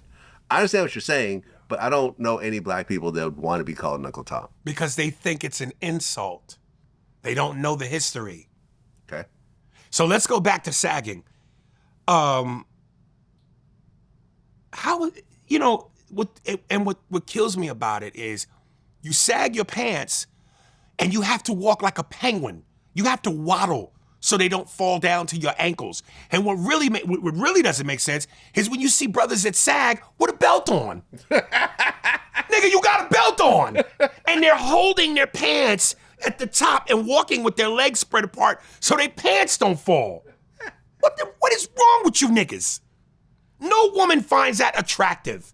And it looks ridiculous to have your whole ass out and you a grown-ass man. I detest that along with sisters with them goddamn bonnets in public. Fix your wig, motherfucker, before you leave the house. It's mammyish, it's slavish, it's lazy. Horrible. What's going on with you in Cleveland? Oh. Done, Vlad. Done. And I've been getting death threats. You said you're officially retiring from performing in Cleveland. With the city. Cleveland is America's rectum. I'm done. Yo! That city stinks. Let me tell you something, man. Listen, I go to Cincinnati, I go to Toledo, I go to Columbus is my favorite of all the Ohios. I've done Dayton. There is a misery that hangs over that city and the people, and they bring it with them to the show. Okay. Let me tell you something, man. I've been doing comedy for 36 years, and I love when people, and I guarantee you in the comments, watch. And these will be Clevelanders that say this. They're ready for the cliche cornball shit? You just ain't funny. People love to attack your funny. You just ain't funny. Maybe if you came with better jokes, you just whack. That's why we ain't laugh. So let's do the math on this. I've been going to Cleveland for the better part of 20 years. Consistently, year after year. Why do you think that is? 'Cause I'm not funny? The last time I was there, I sold out 5 shows. Why do you think that is? 'Cause I'm not funny?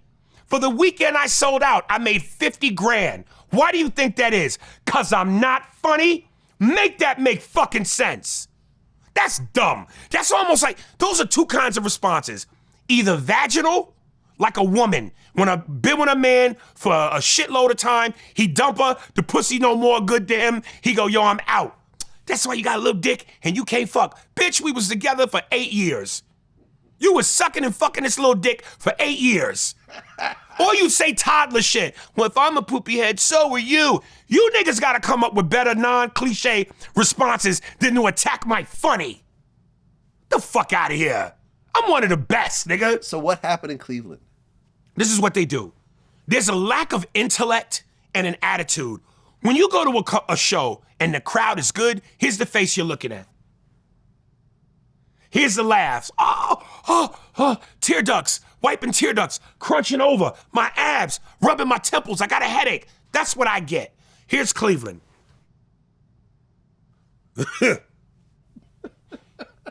You miserable motherfuckers. It's a make me laugh. Here's the difference. Everywhere else, yeah, please, make me laugh. Cleveland, make me laugh, nigga. I'm done with that. I'm done with that. Well, when was the last time you had a show in Cleveland? 2 weeks ago. Okay, what happened? That shit. That shit. And the science that fucks you up is you go, wait a minute. I've done this same material 5 other cities. I've done this material a town over. Complete opposite reaction. What is it about this city where you motherfuckers are just miserable? And I gotta be honest, again, there's a lack of intellect. There's a mindset. And I gotta say this, when Chris Rock does his joke, I love black people. I hate niggas. If you really understand that joke, what he's saying is there's a mentality, there's a behavior, there's a mindset that you get from ghetto niggas, street niggas, versus niggas that are well-to-do, financially at a certain level, intellectually at a certain level. It's like the difference between the Huxtables and the Good Times. What was the Evans? There's the Huxtables and there's the Evans. Mm-hmm. Some people, brownstone, well-to-do, mom and dad at the crib, doctor, lawyer. There's an intellect versus the projects, the ghetto, the hood. And hood niggas, ghetto niggas, sagging niggas, bonnet wearers, they lack intellect, which is why you get this. Right, but that is not unique to Cleveland. It's ghettos everywhere. So you don't perform in other ghetto cities? Yes, I have. Wait. You asked me a question. Okay, go ahead. Like the Baltimore Comedy Factory. Okay, there you go. It's very Baltimore is ghetto. Yeah, but that audience, that crowd, not as bad as Cleveland. Okay. I'm telling you, dude. You know what? And what about Oakland, for example? That's one of my cities. Oakland could be. But again, yeah, I love Oakland, but Oakland goes off the chain. Let me try to make you understand the this. only In-N-Out burger that's ever closed down in the history of In-N-Out was in Oakland. This is how bad Cleveland is. You ready? When you go to the Funny Bone, there's a patio connected to the club. Okay. Overlooks the water. You can see the fish are dead. The fish don't want to live in Cleveland. There's turned upside down fish, Vlad. The fish don't want to live.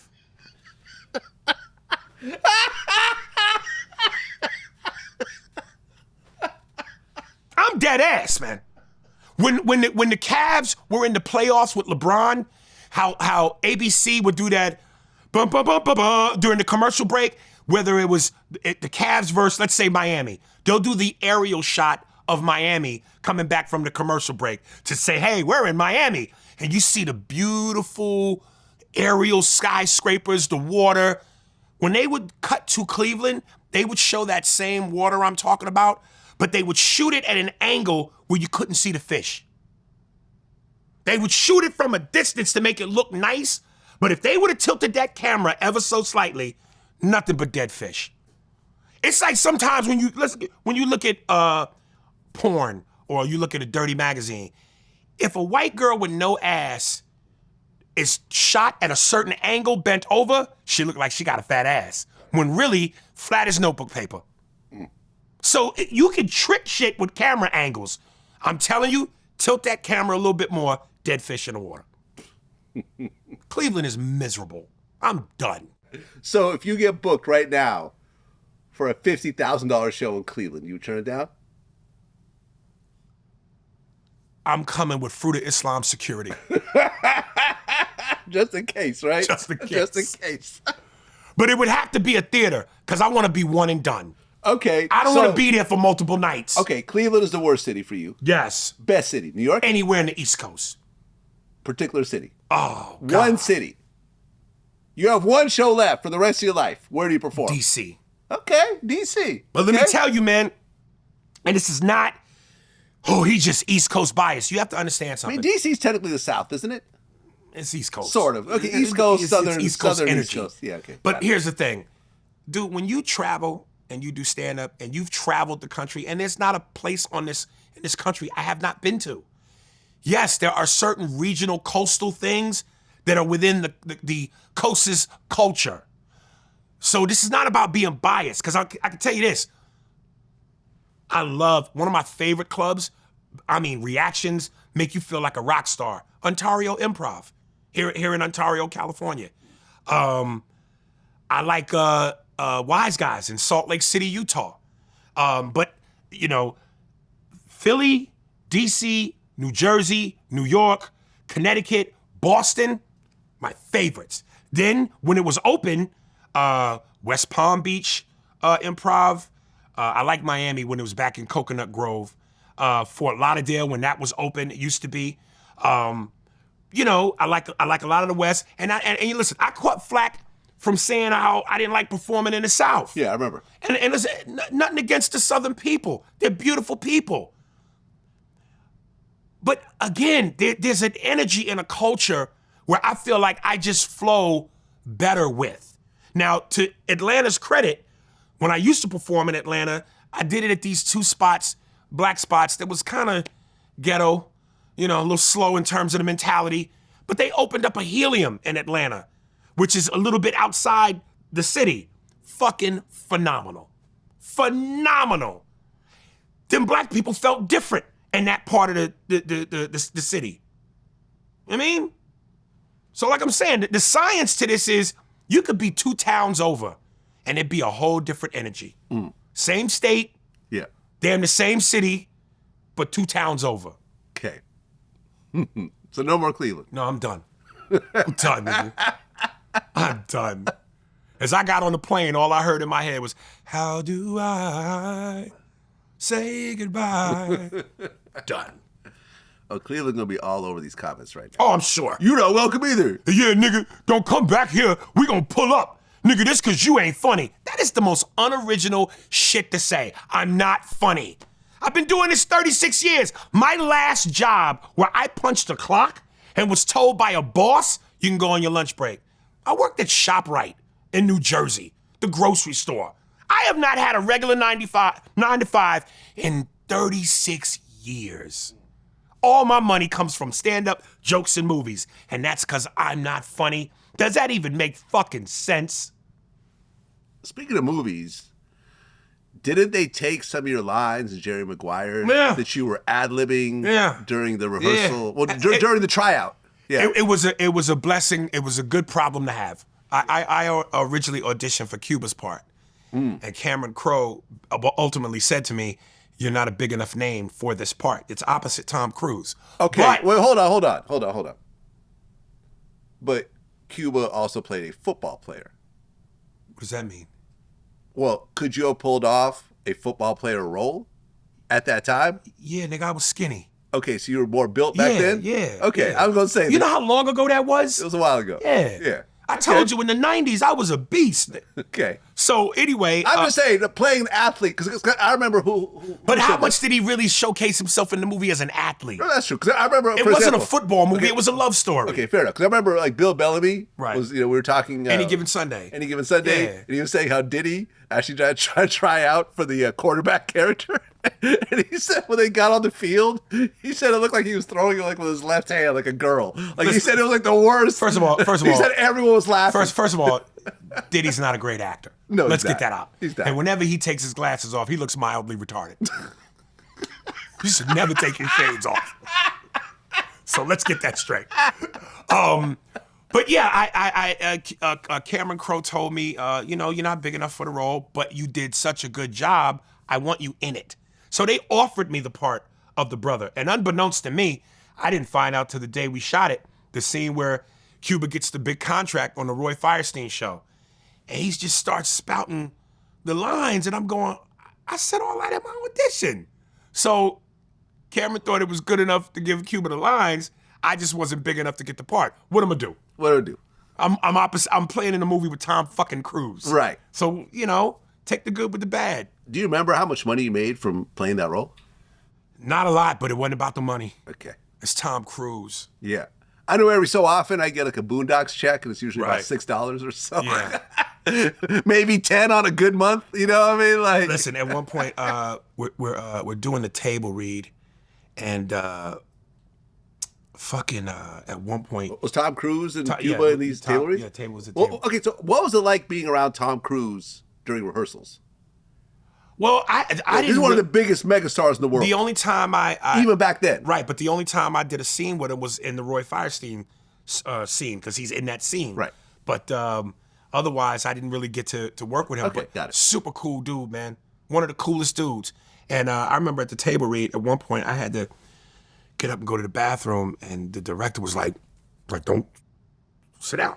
And 5 minutes later, Tom goes, all right, I gotta go bathroom break. And everybody went, break! And I went, He can piss, you cannot. but I said, Cameron, what was that about? He said, look, man, you're Judd Bushler. He's Michael Jordan. I don't even know who that second guy is. Exactly. But he played on the Bulls. Judd Bushler? Judd Bushler. Judd Bushler. Never heard of him. Yeah. Well, you went at it with this guy named John Paul King. I hate that. I hate that. You know, people like him, Jason Whitlock, Terrence K. Williams. Where's Harriet Tubman when you need him? I hate that coon-ass nigga. He throws black people under the bus every chance he gets. He sent out a recent post where he was defending the woman who called the autistic black kid the N-word. Yeah, and then raised something like $600,000. Yeah, it's up to $700,000. $700,000? Yeah. But he defended... That's just so nasty. When you really think about it, like all those people donating to someone who called a child America. the N-word. America. Who was donating that? I know a lot of those are anonymous. I know people aren't putting their names behind a lot of those donations. But that's America. And that's just sad. And it's crazy. That's just pathetic, man. And listen, let me say this. So what was his defense of that woman? What exactly do you defend? He was taken from her, like she said, he was taken from her, the kid was taken from the diaper bag and trying to steal her son's toys. But whatever it is. It's a 5-year-old, number one. It's a 5-year-old, number Right. two. And it's a 5-year-old, number three. Okay? Okay. You're Keep calling- saying it's a 5-year-old till you get to it's a 5-year-old. Right. Number 5, it's a 5-year-old. Exactly. Right. It's a 5-year-old. Do you really think that And then this was a criminal mastermind here? He was running with the narrative that she was saying she's getting death threats, so she needs the money to relocate. And so he was going, well, what kind of shit is that this poor woman is getting death threats to the point where she needs to relocate? He always refers to the black community as the EBT community. Oh. A lot of his clips, he'll start out with a black person saying whatever. Then it cuts immediately to him and he goes, so let's see what they're doing today in the EBT community. So he's like a male Candace Owens? Oh, nigga, he's worse than Candace Owens. He's worse than Candace Owens. He's Stevens, my boy, from Django. He's Sam Jackson, nigga. If the ball's sick, we sick. I can't stand this motherfucker. And he also is telling me, man, if you ever come to Orlando, I'm gonna come to your show and I'm gonna slap the shit out you. I said, all right, nigga. I said, listen, you don't ever have to worry about me. It'll be them niggas you don't see. You know what I mean? I mean, look, you do understand that in the social media world, it's very hard to get like over a certain hump, right? So you have to do shit. No. I'm not justifying this. So No, I know what you're saying. I think certain people, who probably have been at it for a while, probably one day said, "Oh, let me say something racist about my own race," and suddenly that goes viral, that becomes their thing. How do you sleep at night doing that? How do you sleep at night? Look, Terrence K. Williams, Michelle Obama did some interview recently where I guess her hair was made up a certain way and she had these braids coming down. So he tried to make fun of her by dressing up like her and doing that. And this dude is a hardcore MAGA supporter. He practically sucks the doo-doo out of Trump's ass. He loves Trump to death. And I'm just going, and listen, as a comedian, nobody is above being made fun of. But my thing is, not by you. You don't get to do that. Because I go, you don't have a black mother, a black grandmother, black people in your family that fought and marched during the civil rights era so that we could have a black president and a black first lady, and that's what you want to do? You want to mock the first black lady? Nigga, you should be ashamed of yourself. And again, comedically, if it's coming from a pure comedic place, I don't have a problem with that. But I know who you are, so it's not coming from that place. It's not coming from that place. You want to do some shit to make all the white folks you're their mascot. Yeah. Oh, it's okay. Look, he's doing it. Yeah. It saves them from having to deal with guilt and having to deal with who they are. So fuck out of here with that. Yeah, I mean, look, people find their niche and they start to make money off of it. And sometimes these niches are nasty, just really self-deprecating and so forth. There are certain things I just won't do. It doesn't matter. Like, for example, like I was talking to, academics, right? And he did the interview with Kanye wearing the black Ku Klux Klan outfit, wearing a swastika chain, right? And we were talking about that chain. He's like, all right, would you do an interview with Kanye? I said, absolutely. Would you do it with him in the KKK suit? Yes. But not the swastika? With a swastika. Oh, okay. You can wear that chain, that's fine.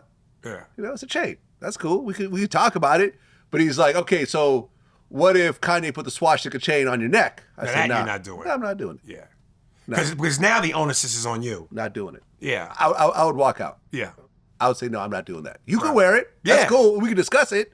Hey, that's clicks like a motherfucker for you. you. That's cool. I'll do it. But you're not putting the chain on my neck. Right. And it's interesting because there was a scene, was a video recently where there's a guy named Top 5. He's,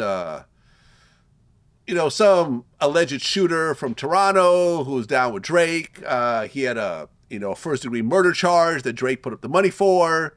And recently he was on stream with Kanye, and Kanye put the swastika chain around his neck. And I'm like, oh, that's interesting. So your Jewish friend who made sure you didn't go to life for prison, go to prison for life over a murder, you're now with his essential enemy putting a swastika chain around your neck when the guy that did the most for you is Jewish and has a Jewish mother. You see what I'm saying? Like, I don't get it. Yeah. I don't get it. I don't know if he's thinking about the ramifications of it. Right. But yeah, with Kanye, he can wear a big old Nazi spinner around his neck. And that's cool. Right. We're not going to put it around my neck. Right. There's certain things I don't do. Right. I'm not going to wear a dress. I'm not going to kiss a dude. You know what I'm saying? I respect that you did it. It's cool. It's just not my thing. For comedic purposes. You're a comedian. I'm not a comedian. Right. If I was a comedian, maybe I'd think of it a little bit differently. Right. But as me, certain things I won't do. So, according to Corey Holcomb, you beat up on midgets. I beat up on midgets? Yeah, you didn't hear that? No. So, Corey Holcomb did Gillian Wallow, and your name came up. Of course it did. He accused you of beating up on little people. I don't even know what that means. I don't know. Does he mean literally I beat up a midget? Yeah. I've never put my hands on a midget ever. Ever. I've never done that.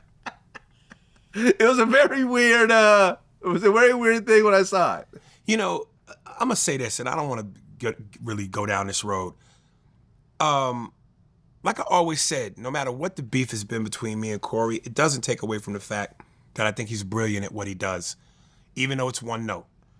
He's great at that one note.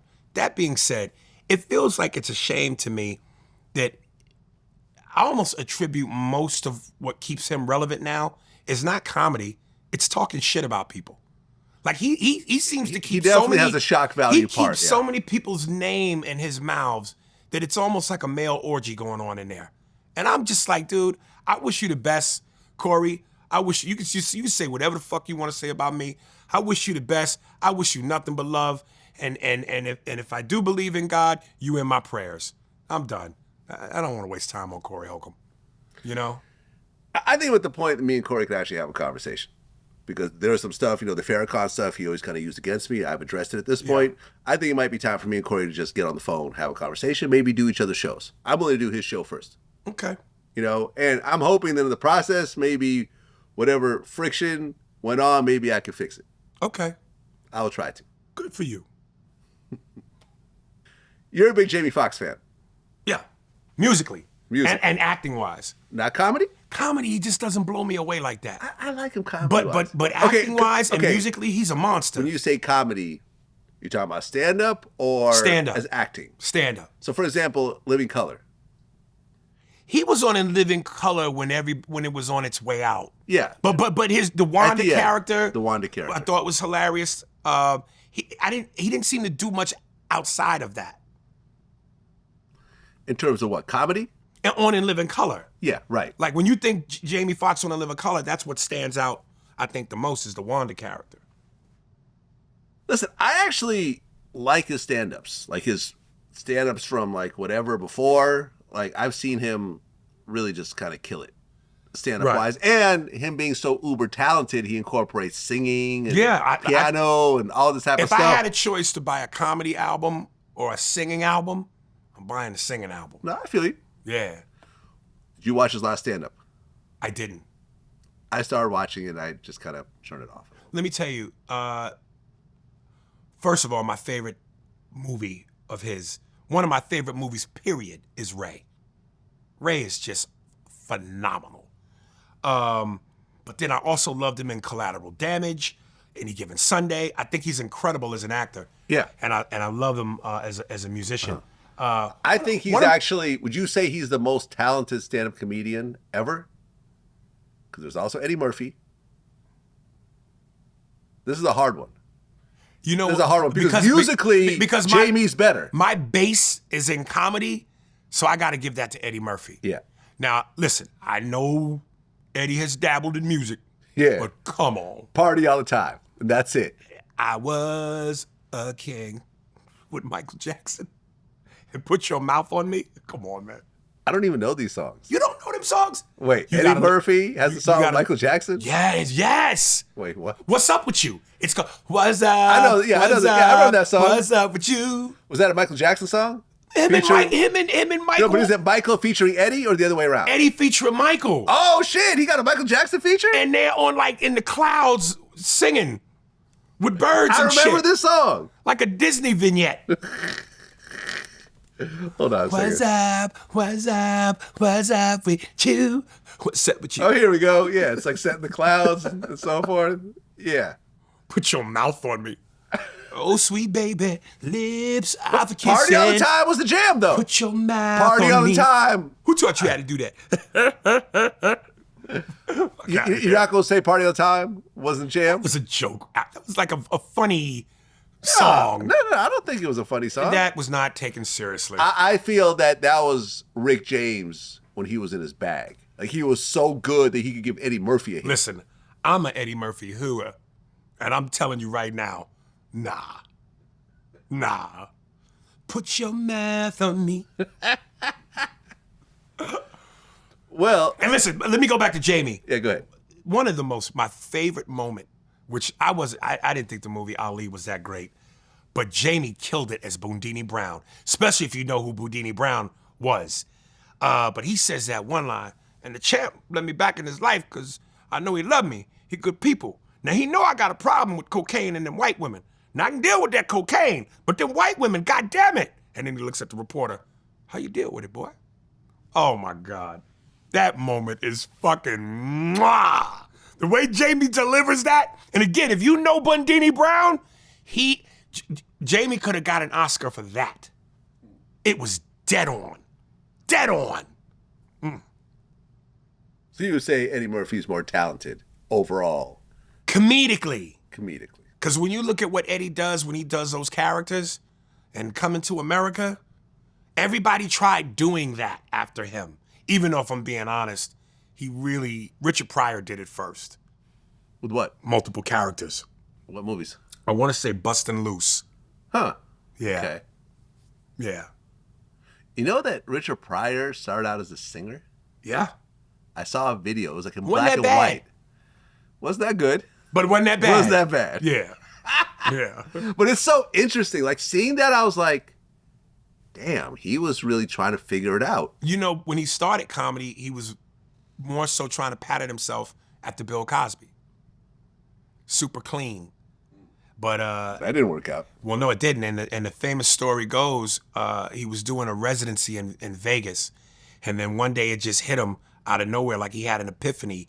He just went, man, fuck this, and walked off stage. And the next time he emerged, he was Richard Pryor. And I'm glad that worked out that way. Yeah. Yeah. You ever met him? No. Oh, yeah, I did. I think it was at a BET function, and he was in the wheelchair, but like motorized and moved. Yeah, and I got a chance to shake his hand and meet him. So yeah, that was one of the highlights. I mean, did he know who he was? Did he know who I was? Did he know who you were? No, I don't. No. Yeah. I he was pretty far gone by that time. But I didn't even do MadTV yet. Oh, this was, yeah. Well, some of my members have some interesting questions. One of my members, Body Health Soul, said, "Why does Aries Spears support a dude named Rodney Hinton who killed a cop because the man's criminal son, Ryan Hinton, was shot while committing a crime?" You know about this story, right? I'm not justifying killing cops. I'm just simply saying it gets to a point where we're tired of marching and praying. We've been marching and we've been praying, and we're always the ones to ask to be nonviolent and calm down and, be peaceful, when the people that are killing us aren't calming down and they're not being peaceful.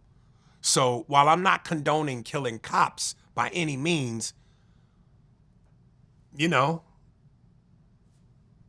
saying, like, I get where the frustration lies. Right. It's kill one of mine, I'll kill one of yours. Yeah. I mean, he didn't even kill, allegedly, the cop that even killed his son. Right? It was a random deputy. Random deputy.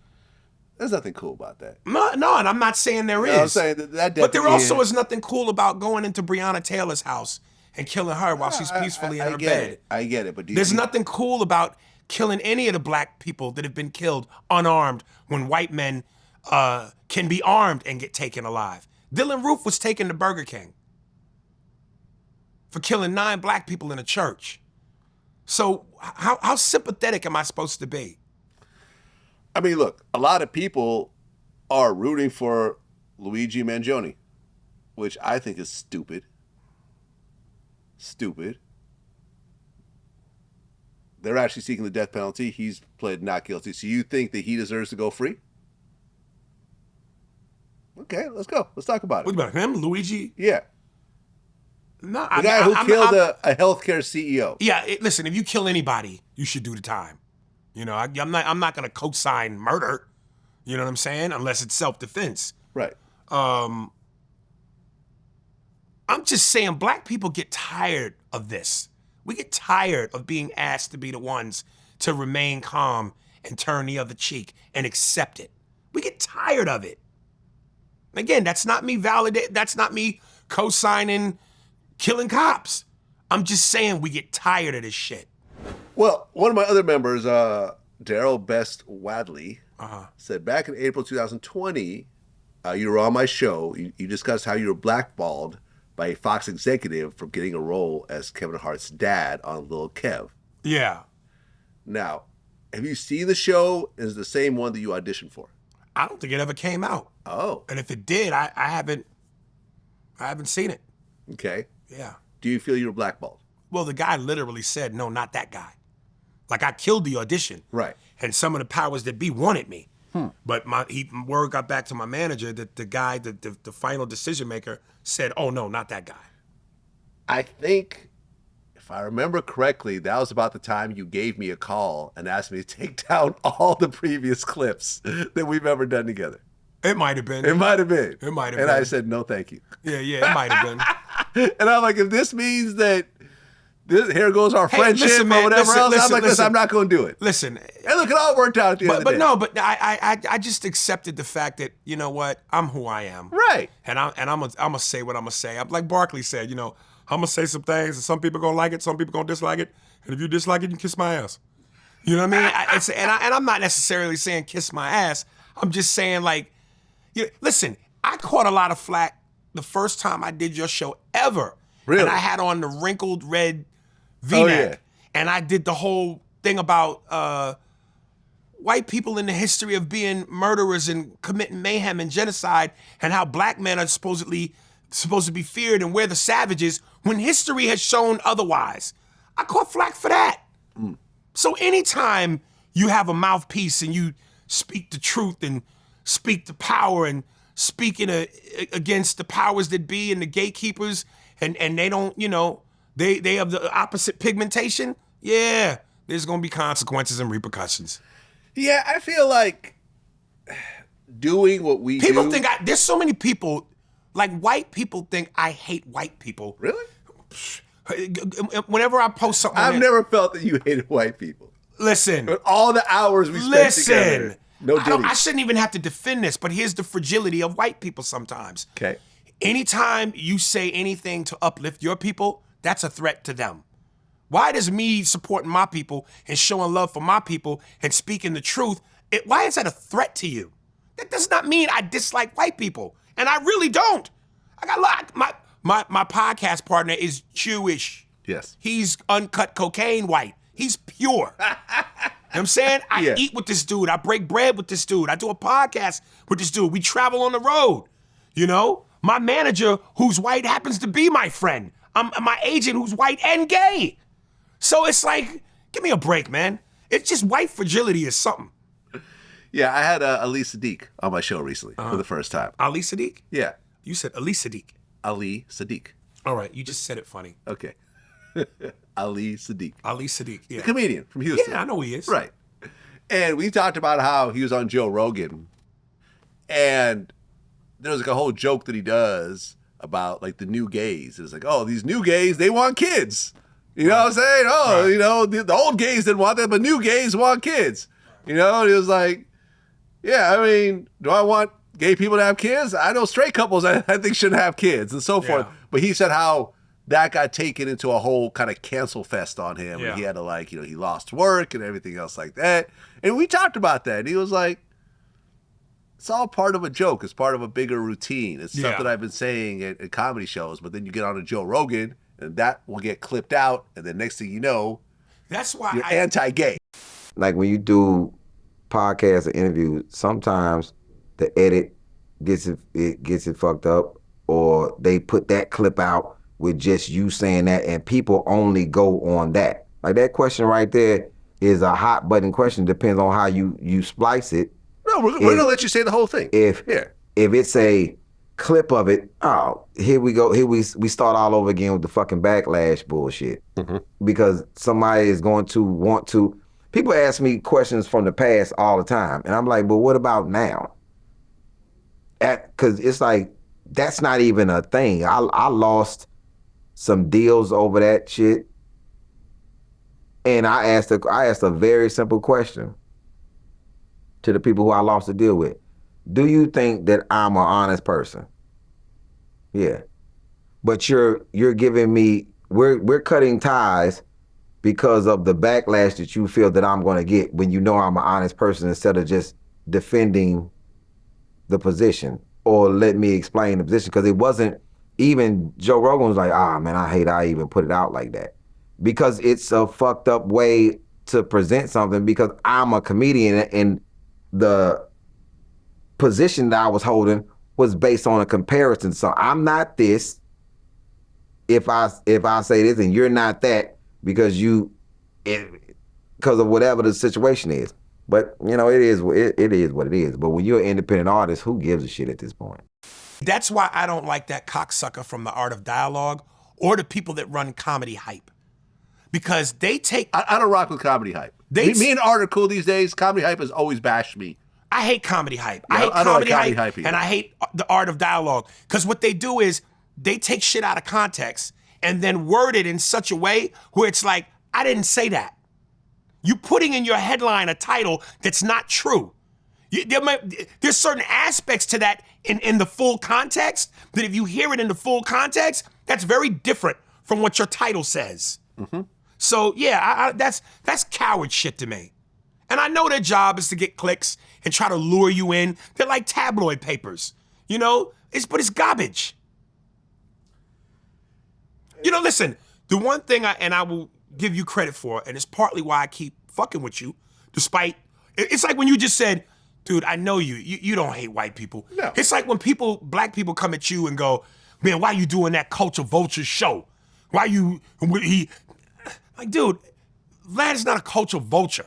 You know what I'm saying? First of all, before you point the finger at Vlad, point the finger at all the niggas that sit in the seat. You're not holding a gun to their head. They're doing it willingly. You know what I'm saying? So it's like, you know, and the one thing about you is I felt like you've never played dirty. And when I have called you and said things to you like, hey, could you change or could you edit that? You do it. Yeah. No problem. So come on, man. No problem. Every time. You know, you do stand-up shit, which is why I fuck with you. Yeah. And you pay. Yeah. We're gonna end it right there. Aries Spears, always a pleasure. Yes, sir. And wait, before I let you go, I keep forgetting to mention this. You were auditioning for some movie roles, which I heard you got. Well, no, I did a movie recently. It's out? No, they're cutting it together now. Okay, what's it called? It's called Wild Card. Who else is in it? I can't get Leon. Oh, okay. Elise Neal. Okay. Yeah. I used to have the biggest crush on Elise Neal back in the day. Back in the day, she's still fine. So I haven't seen her recently, but like the Money Talks, Yeah. Elise Neal. Oh. You know what I'm saying? That Elise Neal. You know what I'm talking about? You know what? Before we end this, because I know you like the sisters, right? Right. All right. Give me your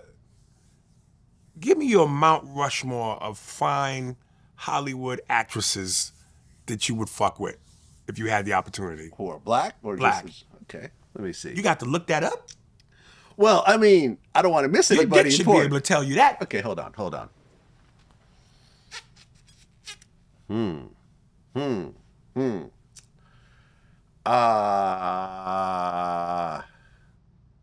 Let's see. From Friday, Ice Cube's girlfriend Friday, Nia Long. Nia Long. So she's one. Nia Long is one. Uh-huh.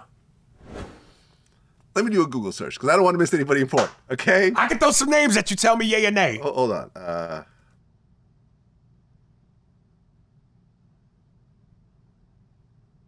Because after you're done, right? Since Okay, you're doing. okay, here we go. But listen. After you're done, since you're giving me your 4 top black women, I'm gonna give you my 4 top white women. Okay, so Nia Long is one. Uh-huh. Halle Berry. Okay. Okay, so we're talking Prime about or now? no prime. These are all primes. She still get it now. Yes, she can, but I'm talking about primes. Okay. Right. Okay, so that's 2. Does Beyonce count? And Beyonce is one of my go-tos. Because she did not a lot of acting, but some acting. I'm gonna put her on my list. Okay. Beyonce. Sorry, Jay. Dude, you should have a Rolodex. No, man, because this is an important decision. Okay, I have a long history with black women. Okay, this is important. No Kerry Washington. Gabrielle Union.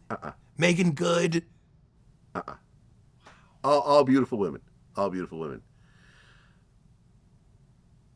I might have to say in her prime, Janet Jackson. That might be my number 4. Okay. That might be my 90s number Janet. 4. Yeah. Okay. Yeah. Okay. We're talking about poetic justice, Janet. That era. Fair enough. Yeah, those are my 4. And I can't remember the one that I was trying to figure out. I can't seem to remember her. My 4 top white women. Jennifer Connelly. Okay. Oh, in that movie, He's Just Not That Into You. Oh, Jesus. Jennifer Aniston. Yeah. Great legs. And in that movie, Horrible Bosses, when she played the boss who was sexually harassing dude, I had wood the whole time. The whole time. Scarlett Johansson. Okay. I will give the business to. Is that 3? It's 3 and 4. Oh, wow. I want to say in her prime, Jennifer Love Hewitt. Yeah, okay. Yeah. Those are some bad white girls right there. Oh, yeah. Those are some bad white girls. I would fuck Scarlett Johansson while sitting on top of a Muslim in a mosque eating a ham sandwich. So I gave my top 4 black women. You gave your top 4 white women. Yeah. Yeah. This is an interesting conversation Now, here. it could This is actually pretty cool. But listen, this could be black or white. But you got it. And since you're 51, I'm 50. Yeah. That means we was both like teenagers in the 80s, right? So give me your 4 go-to if I had to jack off to them TV moms. The MILFs. And I'm going to tell you my 4th one, and I know you're going to think I'm bullshitting, but you got to look everything up? How you got to look up pussy? Your memory and dick should be your bandwidth. Because I want to get it right. I got I it want right. to get it right. Okay, TV moms. It could be black or white. And if, I swear, I kinda Vlad, had if a you don't thing. say this one particular one, you really should say two. If you don't say that, but this one, if you don't say this one, I'm gonna smack the shit out you. But you should definitely say these two. Okay. So, for some reason, Married with Children. That's fair. Yeah. That you yelled Peggy Bundy. Peg Bundy. Okay. Yeah, Peggy Bundy. Okay. Man, it gets a little hard. It gets a little hard right look now. This up. Because a lot of the TV moms really weren't that fine. Pussy should come to you automatically. Okay, so who played Deal Hughley's wife? Elise Neal. Elise Neal. So there you go. That's another But that's not the 80s. She ain't. one. Are you talking about the 80s? When we were teens. Go-to MILFs. This is ridiculous. Let me see, hold on. When you're in your teens, yo, all you do is jack off. I mean, I kind of had a thing for Meredith Parker. Baxter, who's that? Meredith Baxter back in the day. Okay. Yeah, That's two. that's two. If you don't say this, motherfucker, I swear I'm gonna smack the glasses off you, nigga. I mean, I didn't really have a thing for Claire Huxtable. What? Thought she was okay. What? Okay. Yeah. Never had a thing for her. Felicia Rashad, beautiful woman. You are not allowed at any black functions no more. Okay. Felicia Rashad was the shit. Wasn't my type. And that's not because I didn't like black women. I mean, look at my history. You know what I'm saying? Yeah. Felicia Rashad. So far you got Meredith Baxter and Peggy Bundy. Who's Yes. the other two? I don't know. I wasn't really checking out the moms like that. Let me tell you who mine I mean, are. like, are you into like moms when you're a teenager like that? No, you're kinda, Every teenager has a mother he'd bang. Are you serious? I don't know. You. Peggy Bundy though. Peggy Bundy could get it. Yes. Yes. And really, Peggy was 90s. Married with Children is 90s. True. Listen, here's my four. Jack A, 227. Okay, her. I'll put her A on the young list. Okay, Jack there we A? go. Yeah, I'll put Jack A on Come the list. on. Okay, so that's three for me. Felicia Rashad for sure. Eh. I gotta have a white broad. Well, I got two white broads, but the last one's gonna make you go. Jonah Kearns from Growing Pains. Maggie Seaver. Show me that smile. Ooh, show me that smile. Wait, from what With show? Alan Thicke. Wait, from what show? Growing Pains. Kurt Cameron. Jonah Kearns was the Yeah, business. nah. You're crazy. Nah. And my fourth one, Blanche from Golden Girls. No. I banged the shit out that old bitch. Nah. Come on, nigga. Nah. Nah, man. And I was like, yeah, you gonna do some Golden Girls Rue bullshit. McClanahan? Nah. Come on. Nah. Chest looked like alligator skin. Nah. Yes. Nah. Chest look like alligator skin. Underbelly alligator skin. These are actually pretty good lists, man. I'm trying to Yeah, think of anything man. else that we can discuss, Come in on. this genre. Man. Okay. I can't believe you don't think Jonah Kearns is hot. Nah. Oh. Nah. What would be another one? Like, what about your top 5 Latina actresses of all time? Finest Latina. Overall, because you can't Overall. say 80s. There wasn't really a lot. No, But overall. overall? Yes. Eva Longoria. Selma Hayek. Yes. You know, what's her name? She was in Hitch with Will Smith. But she's kind of, for me, not, I don't know that I'm sold on her completely. She was also in Out of Time with Denzel. Eva Mendes. Eva Ooh, Mendes. yeah, she's bad. I'll take Jennifer Lopez in the third spot. Oh, yeah. Fourth, I feel like there's somebody crucial that I'm missing. All right, I'll give it to Rosario Dawson. I'm going to have to just agree with your list. Okay.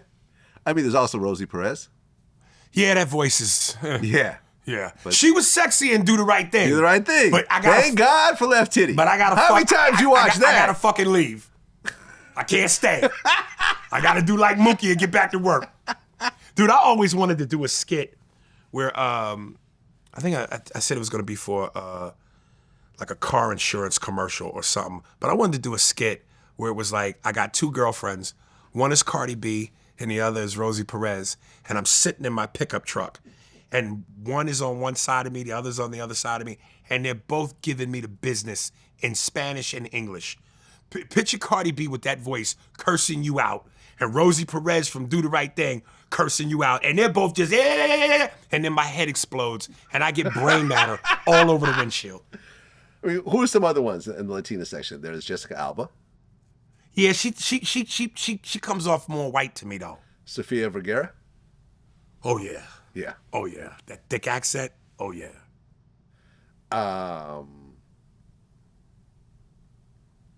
Starts to kind of go downhill after this. Yeah, I think we got most of them. We got most of them. Yeah. That's probably all of Spanish Hollywood. That's what it is, Aries Spears. Yo, check Till out next the time. podcast, Spears and Podcast. Steinberg, available on all streaming platforms. Yeah. I love it when you guys go to there and you say you go to there because of here. Also, slide into my DMs on Instagram. I'll send you the links. Start from episode 1, go in order, binge. It's important for comedy purposes, fucking evolution of the characters, the callbacks, all that. Also, YouTube, Spearsburg Pod. Hit like and subscribe. That's what it is. Till next time. Peace. My man.